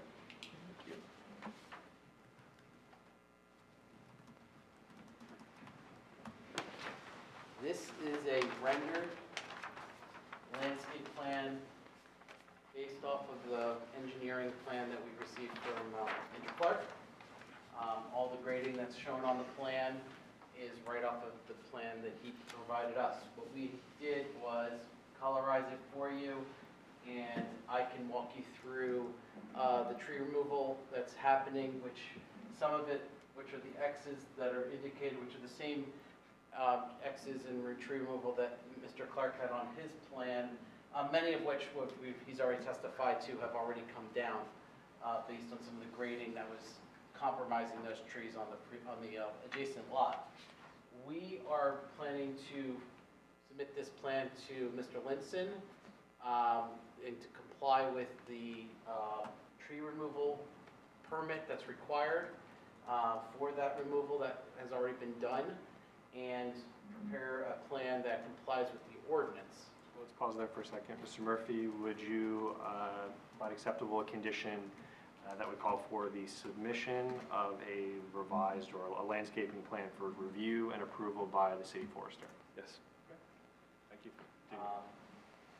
The high level of the plan is that there's 1, 2, 3, 4, how many trees? Yeah, 7 trees that are going to come down, and our plan is to propose a minimum of 7, which is the required amount. Native trees, we have the plan to put in swamp white oak trees in the front of the house in the island, which are natives. Plan to put in a red maple, which licks wet at the bottom of the swale at the rear of the property to absorb some water, and it's a nice native shade tree. We have some privacy plantings of some green giant arborvitae. By the patio, we're going to have a paper bark maple and some hornbeams, vestigial hornbeams for some privacy, and a few more green giants flanking the hot tub for some additional privacy. Shrubs and screening of pool equipment, which would be the spa equipment, sorry. So that will be private, screened in and made private with privacy screening. And, like we testified before, we see this area now which is unusable, doesn't have any vegetation, being a lawn. So you'll have a nice flat lawn to play on for, passive recreation. Is the HVAC equipment going to be screened? Yes, that's already, yes, that is located on the left side of the house, and that is also going to be screened, Right, correct? yeah, because it's not screened now, so that's an improvement. Yes, we have a hedge of boxwood. That's it. Excellent. Maybe I'll just call a quick question. The construction official was working awful hard this round of applications. Noted that a permit will be required for spa with approved safety cover or fencing for safety. Design professional must show code compliant handrails or guardrails where required. Can you, I don't know, this illustration couldn't show it. I don't know, Mr. Clark, if you have it, but. We will submit As part those of the permit. details for the code compliant safety cover. That is the plan. Okay. We're planning not to use fencing. We're going to use the code compliant safety cover that's noted. And as handrails are required, we'll indicate those and provide details. That could be a condition. That's fine. That's fine. That's part of the permitting process. That's great. Questions for?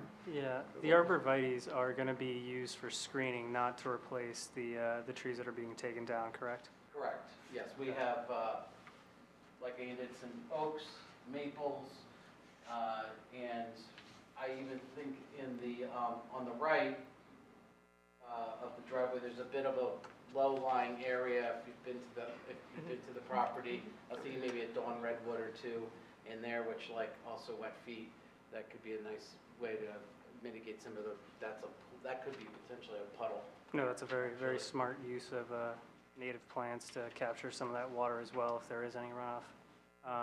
Off the arborist, the forester's comments, I think he's talking about the previous plans. Is that my understanding, or is that anyone else's understanding about the trees that were removed and wanting to see a re-landscaping plan submitted? Did you guys think that he was talking about this plan or the previous plan? I had a conversation with Mr. Linson after he went to the site. Maybe I can provide some insight. Right. I think because trees were removed prior to us coming, based on circumstances happening next door, he wanted to document that that had happened so that board members going out there knew that that had happened and that we weren't trying to pull fast one on you, and that we were going to provide the proper tree replacement because of that. Thanks for clarity. But that, right, so talking about the other property, not necessarily this property No, I or think this he's talking property? about this property. Okay, gotcha. He's talking about this project, but it's related to some of the activity on Correct. the property.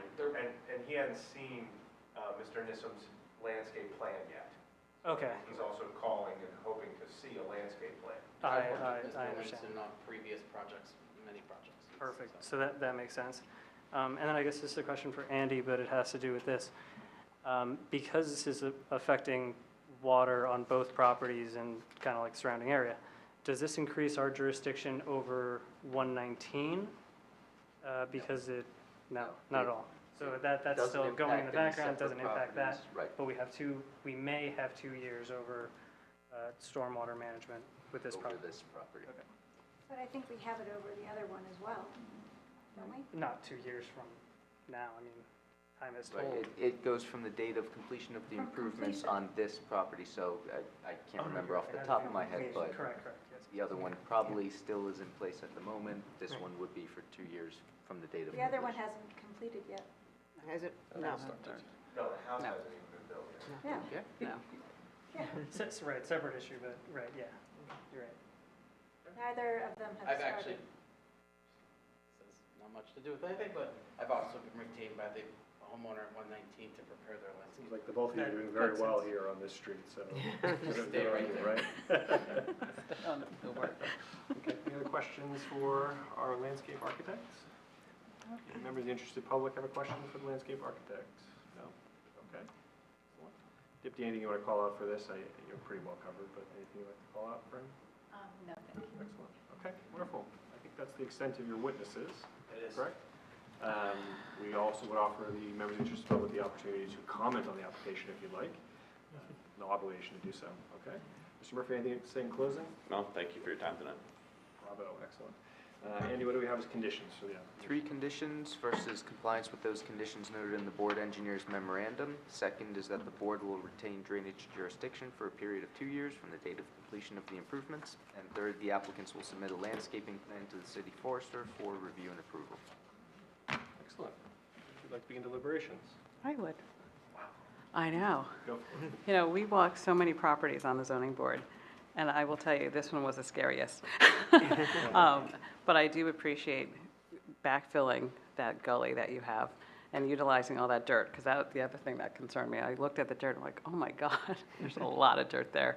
But that's a great use of it, and making the backyard so much more usable. So I would be prone to approve this application. And having walked the property, I would also add there's a safety benefit to Yes, building there the was. gully. Anyone care to add to deliberations? No, I mean, I like that the, reducing the steep slopes, and, you know, increasing, replacing, the landscaping will help control the water and just be an overall improvement in the property, overall, and the neighborhood, and I, would support. Yep, I too could support the application, that there's clear benefit to not just this property, but the surrounding properties. And we appreciate the efforts that the applicant and the professionals have taken to consider kind of more regional impact, and understand kind of the evolving character of this neighborhood and the steep slopes, though those are disappearing slowly. So thank you for that. With that, and the conditions as noted, do we have a motion to approve the application? Moved. Claire, second? Second. Liz? Stephanie, roll call? Sure. Ms. Newell? Yes. Mr. Mullen? Yes. Mr. Malay? Yes. Ms. Toad? Yes. Ms. Sager? Yes. Mr. Gonzalez? Yes. Chairman Spur? Yes. The Thank you motion very much. carries. Thanks, Mr. Murphy. All right, we're going to take a 5-minute recess. When we return, you're going to leave that with Stephanie. When we return, Mr. Mullen won't be here. He's recusing from the public application. Let me recuse from the resolution.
doing down here? 58 Beverly Road, Lori and David Schulman. Mr. Schulman? Hello. We're going to swear you in, and you'll Raise tell us a your bit right about the application. Do you swear affirm that the testimony you're about to give in this matter is the truth, the whole truth, and nothing but the truth? I do. Please state your name, spell your last name. David Schulman, Shulman. Thank you. Sure, so just quickly introducing ourselves. We've lived in Summit since 2014 when we moved into the house. Our kids are now 12 and 10. We love our town, we love our location, we love our house. We're hoping to make some, what we think are relatively minor modifications that will alleviate some of the significant sort of pain points or hardships of the house, specifically the kitchen and the garage. So at this point, we'll hand it over to our experts, Janet and Andrew, and happy to answer any questions. Excellent. Thank you. Questions for, yep, for The generator, is there a reason why you didn't put it in a conforming location? You know, we actually contracted with Meyer and DePue, who handled the whole thing end to end, and honestly, we thought until we got this back that it was in an okay location, but they did mention at the time that was the only place that they envisioned putting it because of windows and electrical, but happy to figure out what best to do about it. I'm sorry, did it say when it was installed? It was installed earlier this year, summer. Earlier this year, okay. Catch that. We can dig, does either of your professionals plan to testify to the generator? Yes. Okay, then we can Okay. carry that into the testimony. Thank you. All right then, any members of the interested public? Are you, you're the relative here, right? You're the spouse? I'm the spouse. You're the spouse, all right then. If you do plan to testify, we're going to swear you in, otherwise let him do all the hard work tonight, okay? All right. All right, we're going to swear you then as the architect, and we'll keep going. All right, if you can raise your right hand, do you swear or affirm that the testimony you're about to give in this matter is the truth, the whole truth, and nothing but the truth? I do. And please state your name, spell your last name. Janet Siegel, S-I-E-G-E-L. Thank you. I know you've appeared before us a number of times. Any changes to your credentials since the last time? I assume the board would like to accept you again. We will, welcome back, Ms. Siegel. Okay, thank you. I hope this is close enough. I'll speak as loud as I can. I want to explain how I'm going to present. I'm going to show the architectural, which are the plans and elevations, some of the site work just related to how we came up with the solution we have, and then Andrew is going to take it from there and explain more of the specifics of the site.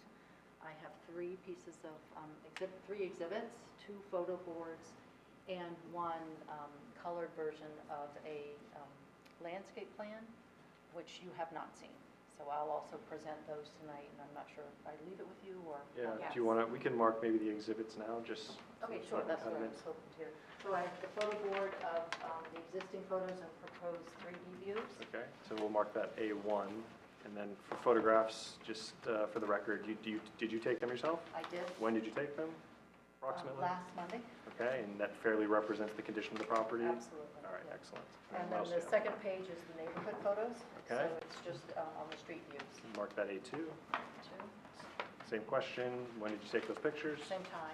Same time, they fairly represent the condition of those properties? Absolutely. Excellent. I also have a, Andrew will present his page, but this is a color rendering from Courting Landscape. We have the uncolored version, the black and white? No. No, okay, so we'll mark that A3 then. And Stephanie will want those copies at the end of the. Okay, that's Yeah, fine. They're motion. clipped on. They're easy to. Okay, now you can go. Okay, thank you. The Schulmans came to us and their main concern, well, their first issue was doing a new kitchen and family room, or kitchen and combined eating area. I have a family room, sorry. So what we proposed was combining the formal dining room and the kitchen together, and with that, we proposed that the 2-foot bump out the rear would help that in the area that we were doing. So that was the one item. Obviously when you're there, saw the condition of the garage, and proposed, like many of the neighbors, which I will show on the description, a front-facing garage. And that allowed for a gaining of a yard in the back that they didn't have by the way of moving the fence closer to the front, and also not having to do the very extreme turn they do to get in with very little turnaround area, which Andrew can go into a little bit further. So what I'd like to explain here, which you have, this is my prepared drawings, A1 through A6, the architectural. I have the existing floor plan, first floor plan, the existing floor plans here. But what I'd like to go over is on the right-hand side was a description of why the percentages worked the way they did. And with Summit not counting FAR in the garage, this is why some of those numbers came out the way they did, because we're actually expanding the garage area in two different ways. We're taking area that is now currently enclosed by space inside the garage, which would, I believe when it was built, did not have this little mudroom area. We're eliminating that. And then in changing the garage access, we are actually gaining some space on the, to the side and to the front. So it makes a lot of sense to get 2 full cars in, and also to have the room that we are now doing consistently, a mudroom, a way to get in, a way to get out with ease, and then a way to access the rear yard. So the area I'm talking about now on the lower drawing, which is the first floor, the back left-hand corner of this garage from the front has an entrance and an area of a pantry. This distance here is only 17'2", so it really limits a lot of cars. Your average sedan is between 16 and 17 feet. That means 2 inches to close the door, not quite enough. So we're really looking to recapture a 2-car garage in this plan.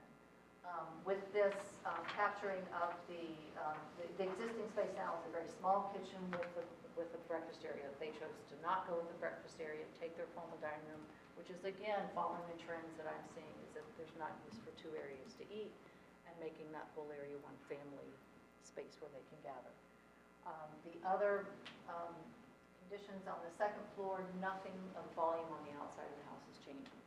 Everything up there will be interior work that's upgrading in the bathrooms. Again, showing they are really interested in staying here, investing in the house, investing in bathrooms, which are big ticket items, and we feel like that's the ability to be doing the work downstairs, opening the kitchen, it's a perfect time to do the bathrooms above. So that is also shown on these plans. So to quickly, on page 2, A2, shows these changes. There's 19-foot wide, 19.4, the bump out, which is 2'6" wide. That is now incorporating, allowing the kitchen and an island to fit in with a large area for a table. Some other cabinets along this way. The rear door is not changing its location. One of the bigger items that is making that change for square footage is that there is currently a deck at the rear of the property, which is over the setback line. And in changing that deck, we are eliminating the building coverage. We are eliminating railings, and we are going to a small platform deck, stepping down. We're 4 feet from the first floor down to the new patio. Positives to that is that there's no longer railing, there's no longer the visual from the side view, because they are a corner lot, you can see them also from Fremont. This puts the patio at a much lower level, out of sight, more privacy for them, and less visual from the neighbors seeing their rear yard. The garage now in the front-facing condition is 2211 by 21. Pretty common in a perfect world on a new home, we see 24 by 24. So this is still 20 by 20, can accommodate 2 cars pretty easily. We've given them the room to do that with a side door, which is the 2-foot addition toward the side property. It allows for the powder room that was just in the middle of the living room and the kitchen area to be eliminated from that area. So this area opens up, and the powder room's back in the corner. Easy access, but outside of the living area of the house. The front foyer is really eliminated also, just to really maximize these floor plans. We're tight with very formal living room, formal dining room and kitchen. We're sort of just opening all of that up. The portico, which was part of a variance, there was 3 variances on this property before. The first one was actually for, if I recall, for the, that was the 1991. In 1985, this back corner of the house was extended. So this was never in the garage. So this 20 feet was probably original. And then the 1985 variance and approval allowed the building coverage increase. So we're really, at this point, just filling in this back corner. So it's really expanding the garage in two different directions, front and the side. The portico was also 2003 variance. That actually was for this area to go from a sunroom to an enclosed space with a room above. And that also slightly expanded the sun porch, and again, that was a building coverage variance and FAR. So we do have a house that has currently approved of overages of building coverage and lot coverage and FAR. On the second floor, again, not to go into too deeply, they're just repurposing the second floor. The next page, page 4, shows the front as is.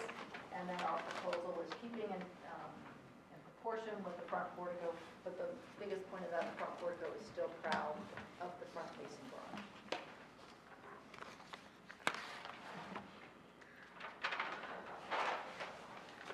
The side view has the two-car garage, and now it's just going to be a door into the garage, and then this is a kick out a little further, but it does resolve some odd roofing lines, and this the roof line coming across the side view and then working its way into the front gable. Final view is the rear, which currently has a very small 45-degree bay, and that with the roof over it. We're just taking that and having this 2 foot or 2'6" rather bump out for the expansion of the room in the back. Any questions on the existing plans? I didn't know you could have this many variances on a property. What's that? I didn't know you could have this many variances on a property Yeah, over the it's a years. little- not- yeah, over the years. Right, yeah. Zany property. Yeah, Something else. So this, as I have noted, exhibit 1, I have the front view, which is looking west from the top of Woodland coming down the hill. And it is a pretty good hill. Their property alone has a 20-foot top of the property down to the bottom, 10 foot. Maybe we'll explain topos a little more. But in general, you're kind of looking down this property. What I've shown this picture mainly for is the amount of screening between the two properties. And this garage, the fence will now come right at the base of the house, so that, again, the area that is now turnaround driveway will become more backyard and more open area for the backyard they really don't have at the depth that you would like. This three-dimensional shows, again, that the portico will be front-facing and proud of the extension here. This view is looking northeast, and again, seeing this, and again, the portico is still proud. This is kind of a minor addition, but also, I think, of aesthetic improvement compared to just the minimal windows and the strange roof line that exists now. The rear, this is taken from the street, so again, you're at the lowest point, and you're looking into the rear. There is a tall fence, so what you can see is the top of the fence railing to the deck. That will be eliminated, and you will now really not see any activity if they're using that. The views here, this is looking from the fence that's there now, looking back to the street, and the driveway is very close to the property line. That will now be captured as the yard. The distance, again, for the turnaround is really minimum, like 17 feet at that one point for a car to turn, so we're eliminating that problem. These are the 2 trees noted in the rear yard that are going to be eliminated. They're very tight and not very healthy at this point, but we've asked for the 3, and there'll be 3 trees of replacement. We don't have those located yet, and we'll have the landscape architects deal with that. I'm not sure when that's required, where they're located, but we have agreed that the 3 will be replaced. This is looking the other direction on the rear yard, and again, seeing the tree and the edge of the top of the deck. The side view from Fremont is interesting because there's one point where you actually see the full side yard. As you come further down, there is full screening, which we're looking at. I'll show you another picture. There's full screening in front of the fence that is noted by Krista as being slightly over the property, and we can deal with that also and how you want to approach that fence that's been there when you bought it. So it was noted as the fence that it is. The screening, the trees were actually installed by the homeowner. So they are now fully developed in a very nice spot.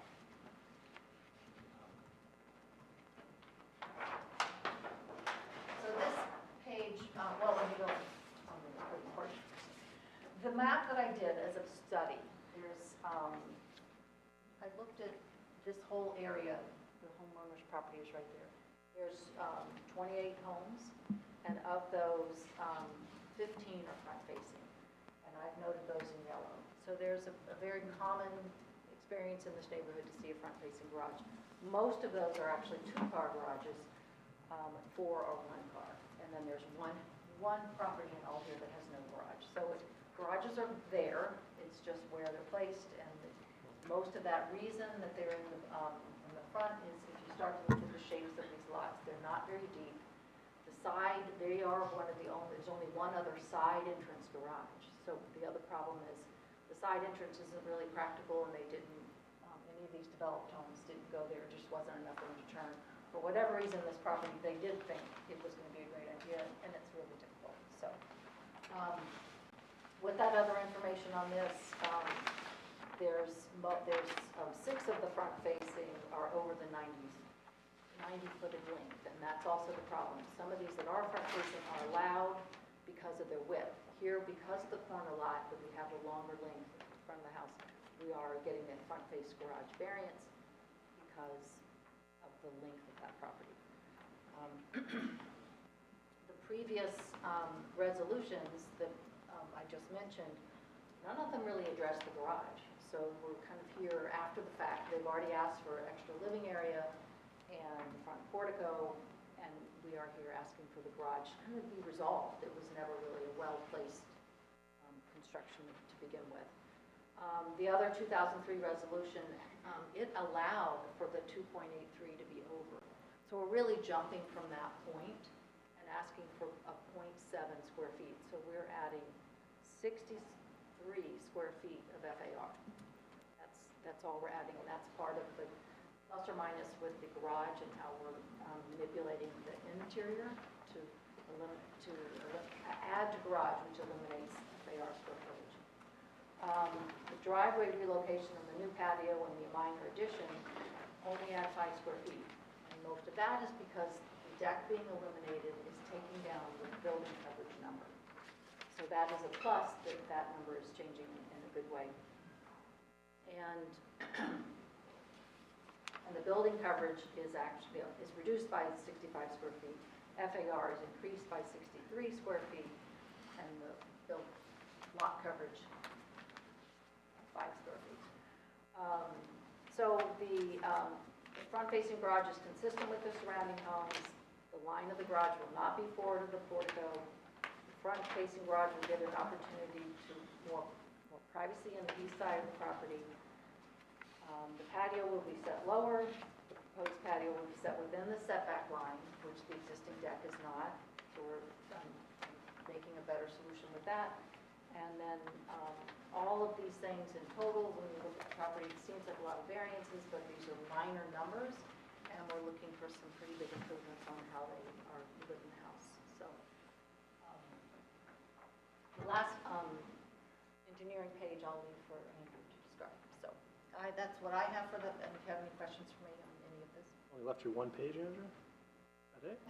Good deal for you. It's the last application. Don't work too hard, that's right. Any questions from the board for the architect? I do. Just how many total other houses have front-facing garages? And of those, how many have a lot width greater than 90 feet?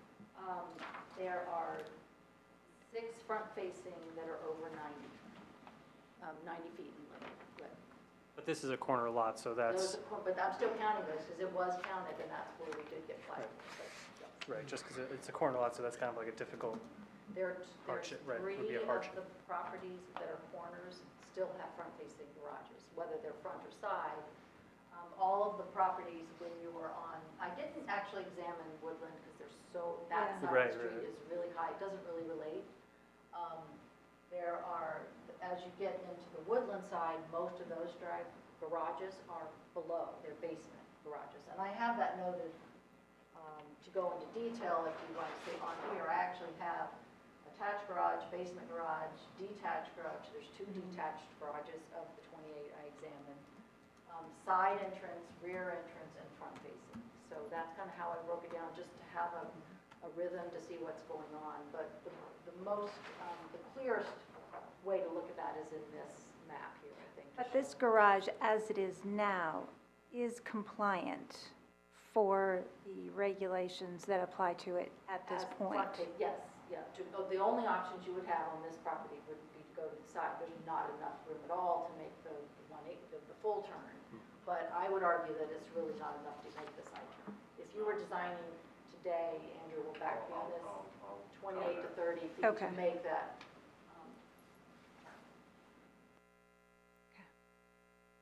We do address before their children begin driving, so maybe a safety benefit Yes. there. But Sooner than you think. Lots of mirrors getting taken off. that's right. Any other questions from the board for the architect? Did we answer the generator question? Andrew's gonna, Oh, okay, I'm really feeling the hard part. on okay, that cool. one, so. And he's going to do the fence as well? Okay. Can the site accommodate the proposed increase in floor area ratio, in your opinion? Oh, absolutely. When you look at where this is, about the exposure to the neighbors, most of it is in the back on that 30-inch bump out. And then the side is where we are kind of claiming rear yard again, because that's the side that has the garage doors now. That's the slightly bumping out to give them the width to maneuver in the garage and out. Question for you, Andy, regarding kind of our consideration of the proposed discrepancies in side yard or rear yard or front yard in this case, or whatever it may be.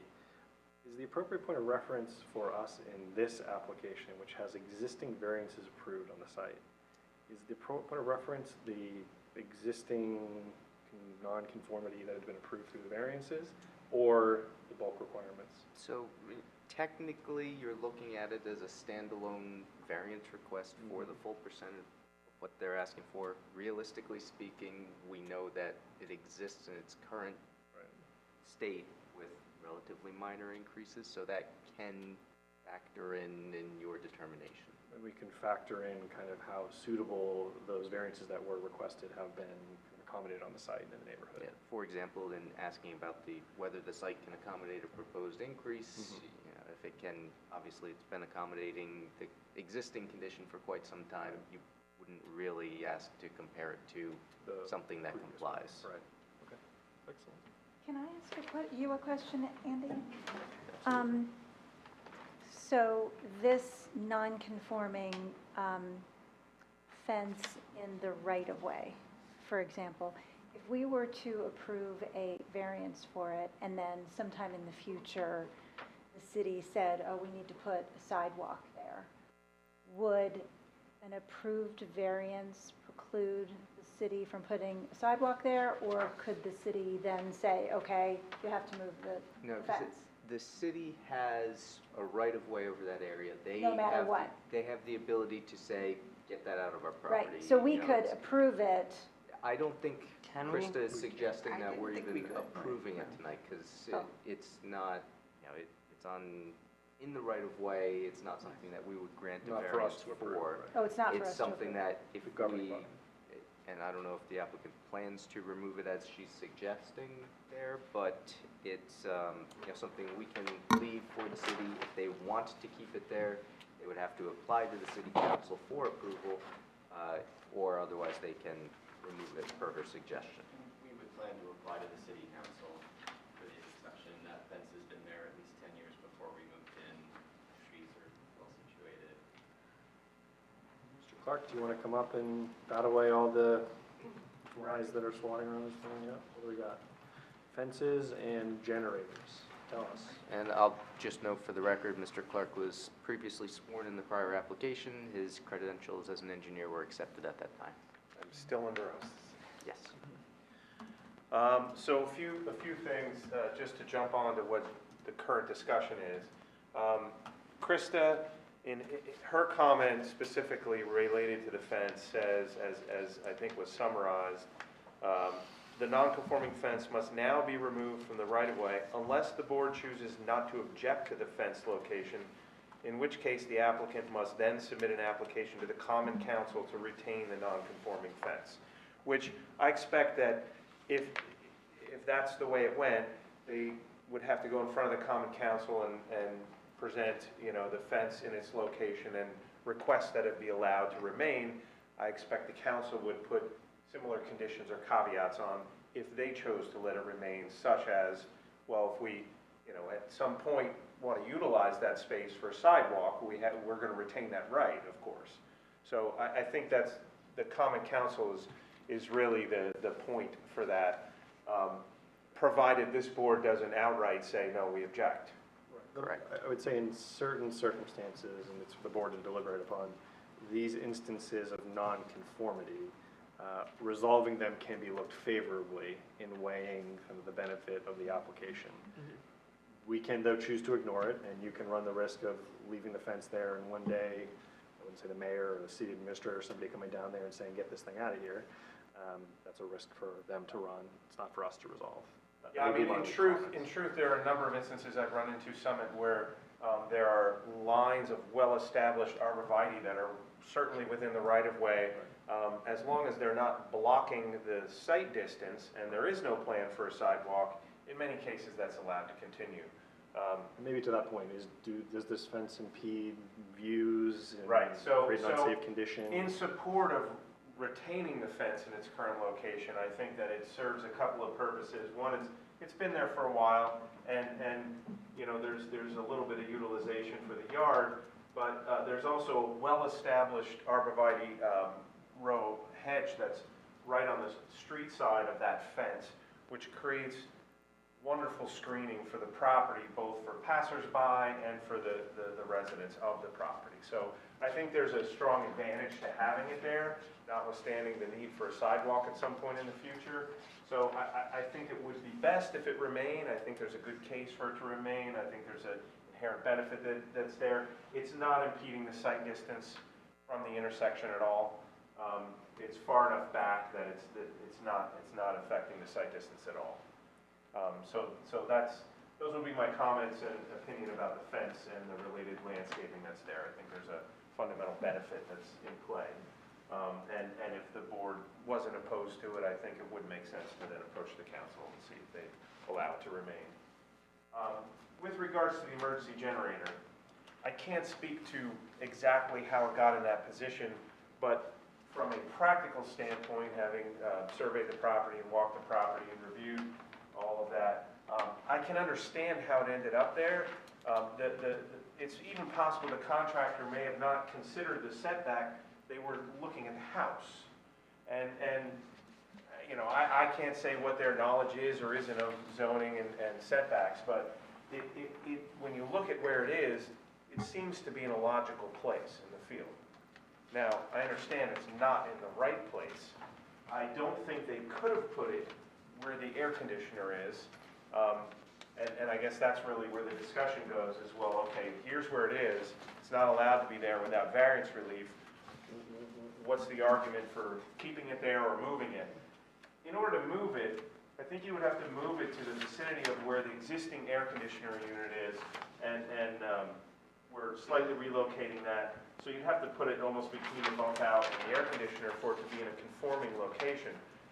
In order for that to happen, it would have to be set out probably 5 or 6 feet from the house. So it would have to be, set out into the yard a bit, I'd say, because of the windows. I don't know much about emergency generators, but I know they can't be within 4 feet of a window.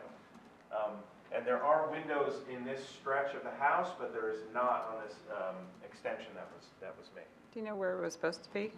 Well, I didn't see the plan. I think as to where it is, there's a photo, yeah, but I know, like where yeah, it was supposed to I don't know what the original plan was. I think Krista had mentioned that she had attached it, but I didn't see that attachment in the paperwork that came through. So I'm not sure. I can only speculate that. So you really can't talk about the generator. Well, there aren't many places where it could go that would be conforming other than where the air conditioner is. Because that's a front yard, over here is the side yard, so, you could put it over by the garage, but there's really nowhere to put it by the garage. So I'm speculating that it would have been right in the vicinity of where the air conditioner is. The homeowners probably saw the permit, which would have had a picture of where it was approved. Gonna come, yep, we're just gonna swear you in though. swear or affirm that the testimony you're about to give in this matter is the truth, the whole truth, and nothing but the truth? Yes. And please state your name, spell your last name. Sure. Lori Schulman, S-H-U-L-M-A-N. Thank you. Tell us about the permit. So I will tell you about the permit. We hired Meyer and Depew. They have been with us since we've lived in the house. They are a reputable company in the town. They assured us that everything was going to be handled end to end. They submitted the paperwork to the town. It was approved. They installed the generator, and then they left.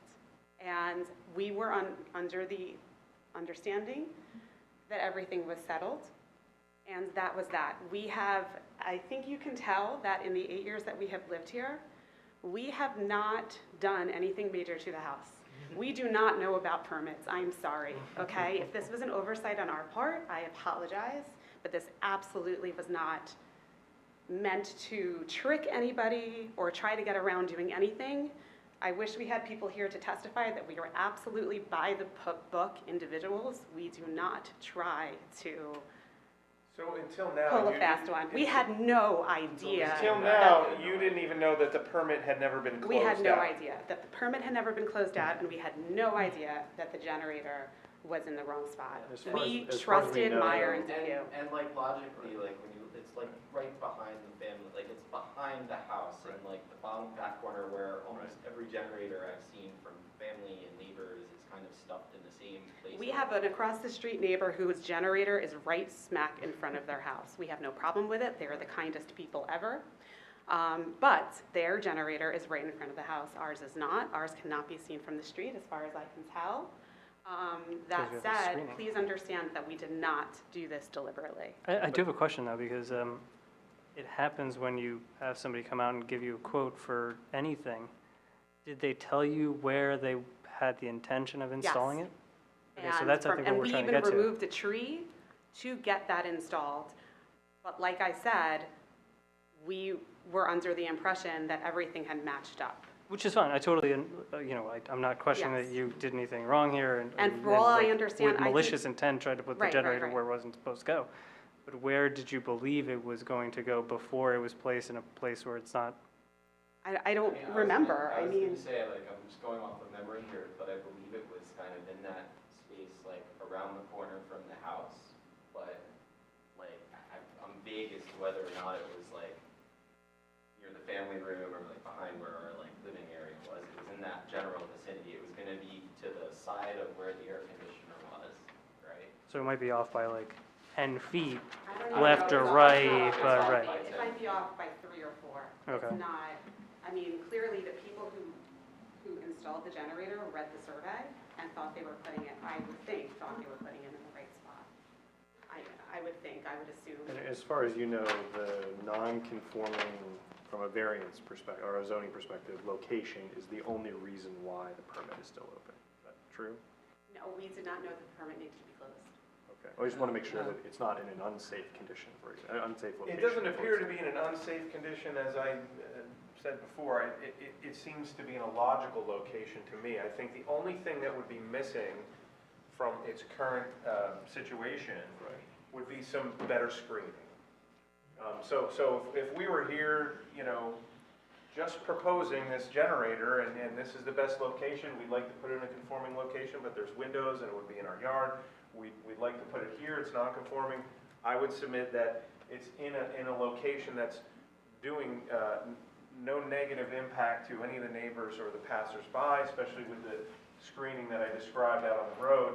But if there was some localized supplemental screening around the generator itself, I think it would take away any potential negatives that may be in place. And we did discuss that before, and the Shulmans are more than willing to do that. So if we were to grant this variance, Andy, or consider this variance, it is assumed that it would be almost conditioned in a sense on safe location, the approval, permitting process, standard permitting process. None of us can speak to the permitting process and the safe location necessarily. I mean, what you offer is from your experience. I don't know what they do upstairs. Yeah, I've exactly, surveyed, Yeah. many dozens of generators. That'd be my only concern, So frankly. if it is not in a safe location, and my vague recollection of the generator requirements are the same, and it sounds like if it's spaced far enough, that's really the main concern for these things. But if you can't get a permit for it, then it would have to be relocated. Yeah. If you can get a permit, if it meets those requirements, then the variance would operate to allow it to stay in that position. If we were to approve a variance for it's not a word, unpermittable location, Then you still can't have it. you still can't have it. You You get a need- variance, but you can't have. need both zoning right. approval and Right. a permit. Right, so to the extent that a variance would be granted, it would simply be for the location of it relative to the zoning in the front yard. And then the other technical aspects of that related to the permit would also have to be satisfied. Right, okay. And as far as I know, architectural and filing the permit can't be done until this open permit is closed. So part of So it would have to be why we're resolved also- anyway. Right, The and that's why open it's, permit is, there was never a final inspection. right, so that's So what, that might not have gone back to Krista or anywhere, because she doesn't even know it wasn't located in the correct place. There was no. right, so that was my concern because it wasn't closed out. Like, no one from the building department came out to say, hey, what's going on? Right. And then Well- it was Mr. Clark's testimony, but I assume it is also shown as the applicant's, that if a variance were to be granted for that location, you would install fencing or landscaping to provide additional screening. Which is already, I believe, in the landscape proposal plan. Right, it hasn't been submitted yet, but yes, that's part of the proposal. So Claire, you're going to say something? Well, I'm not trying to be a party pooper here, but just hypothetically, is under a deck a safe location for a generator? Because I know AC units go under decks. I'm not sure. Okay. My gut would tell me no, but Okay. I'm not sure. We're proposing that the deck gets demolished. Well, I think there's a the little generator- proposed, there's a little It'll be one. under a gas grill, I don't know. Yeah, Okay. I think the main consideration for it is that it cycles on a normal basis, Right, right. and there's gas discharge, carbon Okay. dioxide, I think. Okay. And that's why it can't be near a window, Mm-hmm. because and especially if it's running for a long time, the power's out, and you're near a window, your windows are open, then you can, it's a safety hazard. Sure, okay, So I think it would probably be the same basis as to why you probably wouldn't want it under a deck either, okay. plus access. Well, Yeah, no, my I know. air You're- conditioning units are under my deck, You're so, thinking yeah. about where else could it go. Yeah. I get that. This is behind the sunroom, correct? Am I Yeah, looking at this correctly? I think That's, you'd call it sunroom, what It's would a you call family, that? it's a fully enclosed, like, family room, so. which you guys got a variance for in the past to turn the sunroom, or which was historically variance. There's a variance that allowed them to build, demolish a sunroom, build that family room, and then add a master closet for dressing space above. Gotcha. I'm just trying to get placement in my head, so thank you. So that's the generator. All right. Now, coming back to the front-facing garage part of the application, there was some discussion about it. The existing garage arrangement, while conforming technically, is not really functional. I didn't actually know about the interior space till Janet was just testifying about it. I found it interesting that the space on the right bay of that is the one that's more encumbered internally and is less prone to accommodating certain vehicles. Yet that's the bay that is most possible to access because the driveway gets a little wider as you go back. So that one's easier to get into than the front bay, which is technically more functional. So the whole arrangement is really just poorly conceived and non-functional in its current state. I mean, you have 21 feet is to the boundary from the house. That means it's less than that to the curb line. And this is 27 feet, so it's probably 25 feet at the widest point of the driveway behind the garage for the backup space. 24 feet is like the bare bones minimum, but that's really hard to do on a side load, 24 feet. You're usually 24 feet, you're making a couple of movements to line up right. So I don't think this is a good arrangement. In addition to that, if you see the contours that are here, at the driveway opening, you've got about 210.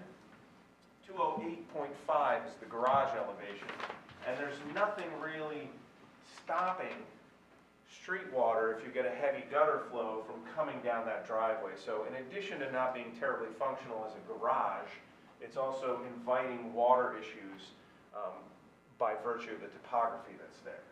So the front-facing garage, from a practical standpoint and a drainage standpoint, makes a lot of sense and is much more functional, in fact, functional, where the existing garage is not. And so here you have an arrangement then where you know, it's gently pitched to the road. You can pull in and out of both of those bays with a car, and it's very functional. Interestingly, the driveway in the proposed condition is about 150 square feet less pavement than the existing driveway. So there are a number of things that I think stack up in its favor, and when you combine that with the number of houses on the streetscape alone, forget the ones on Hartley, just in the immediate vicinity of the house, that all are front-facing garages, whether they're conforming or not in terms of the lot width, I think is something that most people don't think about or notice anyway. They just notice the front-facing garage if you're walking down or driving down the street. So it's completely in character with this street and this streetscape, which I think is just another factor that bolsters the argument for the front-facing garage. The setbacks, just to touch on those briefly in terms of the setbacks for the variances, you have the one in the front that's for the garage itself, but as was pointed out, it's still behind where the front projection of the house is that was already granted relief previously, and that's at 24.6, we're at 28.1, so you got about 4 feet back to the face of that garage, even with the 2 feet that we're expanding out. But technically, that is still a variance. I don't think that it has a negative effect or impact. There's not much massing associated with it because it's all on the first floor. The combined side yard is along the Beverly side, and I think that's primarily owing to the width of the lot there. So whenever you have the wider lot, you have a bigger combined requirement, and we're meeting the side yard requirement there, but not the combined. I don't think that that's anything, again, that's significant in terms of perception. I don't think it has a negative impact on the property or the neighborhood. And I think that covers, Janet covered the FAR, and the building coverage is over, but I found it interesting when reading through the old, I've never seen an application also with this many variances behind it. And I found it interesting that we're bringing the building coverage down slightly from 21.8 to 21.1, and the 21.1 is a little bit less than what was granted in the 2003.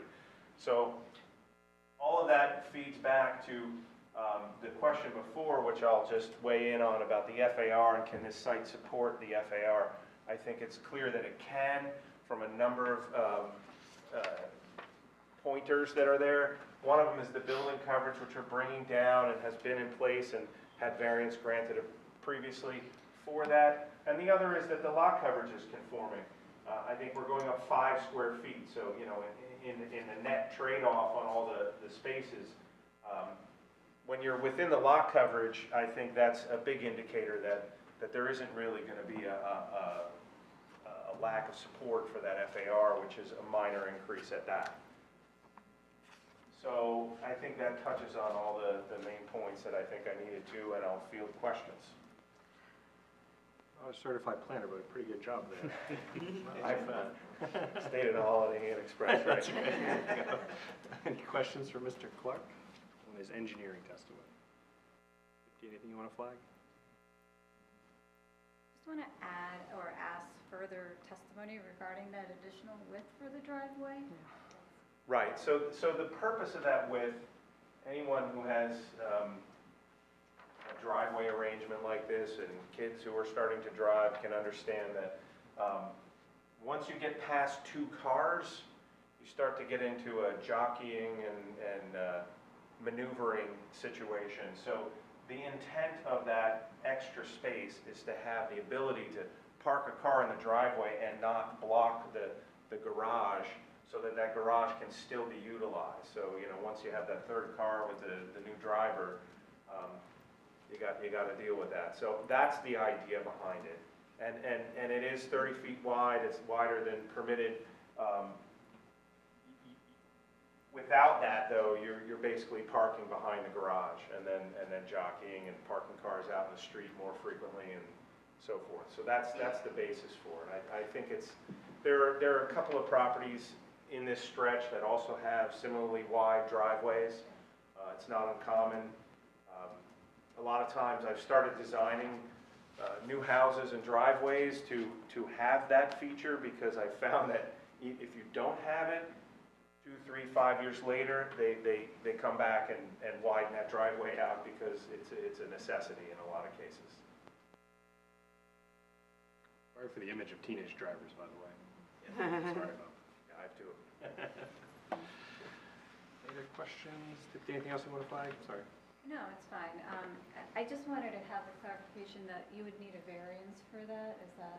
That's right. Okay, yeah. That's right. Okay, Yeah, that's all one right. of the things that Okay. Krista has cited. Yeah, I didn't know if that was mentioned before, so I'm just putting it out there. Yeah. That was it, thank you. Excellent. And then, Mr. Schwann, we would just condition the application on approval of the board engineer's letter. That's acceptable? Absolutely. Okay, thank you. Do you currently keep your cars in your current garage? Generally not, because of the difficulty of getting in and out. Do you intend to keep your cars in the new garage? 100%.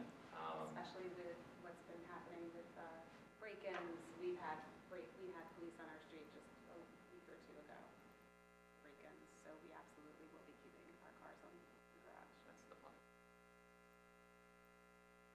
Cars in the garage and fobs in the house. Exactly. That's the secret. Always. Right, and garage door closed. And the garage door closed. That would help. Wrap them in foil or something? That's right. Okay, cool. I don't hear any further questions. Thank you, Mr. Clark. Mr. Schulman, anything you'd like to say in closing? Okay, and then we'll just note for the record, anyone watching on YouTube this evening, there are no members of the interested public here this evening for questions or comments. Andy, would you just read back the conditions for us? So as you noted, first is compliance with the conditions noted in the board engineer's memorandum. I also had the possibility, now I know the applicants were offering this to, as a second condition, that the applicants will add screening to the existing generator in compliance with the city ordinance. Do you remember that? Are you planning to prepare, just maybe out of completeness, you planning to prepare a landscaping plan? It's in here as well. It's not. I don't want to oversell it. This but- is the exhibit that I had for 3. This is the beginning of that. So we're working with Corey, and with this, we'll have, it did show the landscaping pieces that we're screening now, and we'll show where the new trees are going, and the additional landscaping that's going to go around the gym. Yeah, unless anyone objects, I wouldn't require a landscaping plan. I think the condition with additional screening for the generator is adequate, but anyone itching for a full landscaping plan? No? Okay, great. That's it? Just those two? Yep. And then the variances, just to recall, are inclusive also of the generator location, and we are turning a blind eye to that fence. Yes. Okay. It looks to be in deliberation.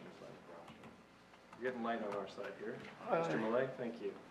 I'm looking at the variances requested, and I don't think I have any objection to any of them. And I do support this application. Anna, Wally, anyone down there have additional thoughts? Sure. I would approve this application. I feel like it just makes sense. It's a benefit to your family. It makes your property more usable and it's practical. You're reducing some of the coverage, and cars are bigger nowadays. I learned how to drive in Summit. I will admit that I scratched a car last week. So yeah, no, I would approve this because it makes sense, and I think you guys are doing right. You look at the properties around it, it fits in with the aesthetics of the properties. So yeah, for those reasons, I would support this. I would agree. Like I walked, I saw the garage and the cars, and I was like, wow, I don't think I can get into that. And then I noticed all the other properties that have the front facing, so I would definitely move to approve this as well. And you know, now that we no longer have Jamie on the board, somebody has to say, this is a safety issue. Getting in and out of the garage as currently situated just is not safe long-term. That's a disaster waiting to happen. Putting the generator in another location in the yard, I mean, you're in a safe space now, and it probably is the best place for it. And although there've been a lot of variances over the years, and there's a few more now, it all makes sense. So I can support this. The only thing I would add is improved stormwater condition. Mr. Clark, it's very interesting, the topography of the driveway and pitching that kind of outside of the home makes good sense, so we'd like to see that. So I too could support the application. With conditions as noted, do we have a motion to approve the application? So moved. Do we have a second? Second. Okay.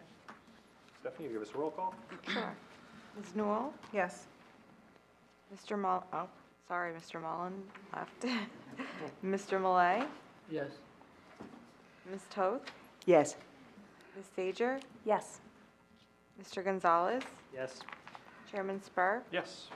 Thank you very much. Thank you. All right. Before the board runs away, we have some administrative items to take care of.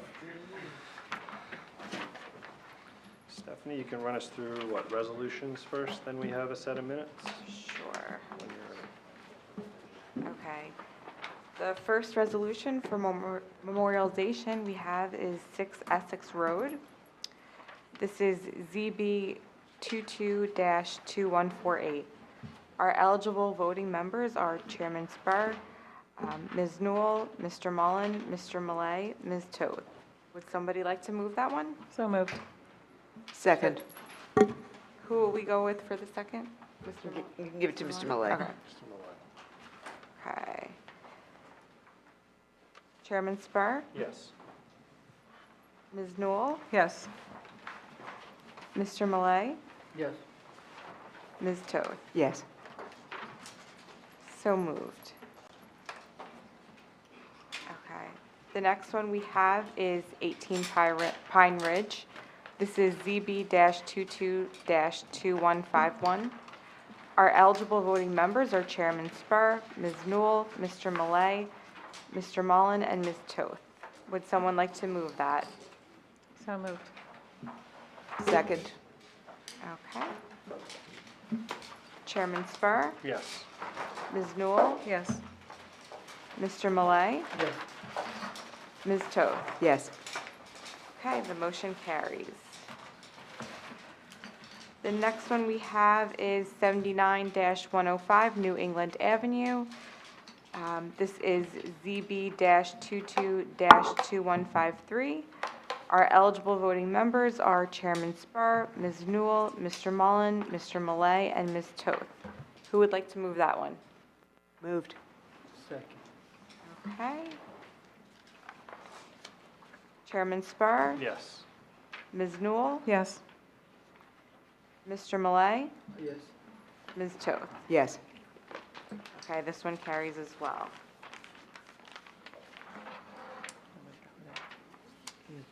Then we have minutes for approval, right?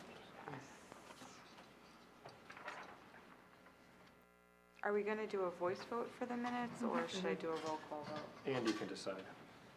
You can do a voice vote. Okay, can I have a motion for approval? So moved. Second. Okay, all in favor? Aye. Any opposed? Good. Next meeting is December 22nd, 2022. 2 items before you run for the exits. You'll be receiving via email a draft annual report to review shortly. Didn't get to this weekend, sorry. And a revised calendar for 2023. So thank you everyone who looked at their calendars. We nudged a couple of dates here and there. So that's coming as well. See you on the 22nd. Okey-dokey. Oh, boy.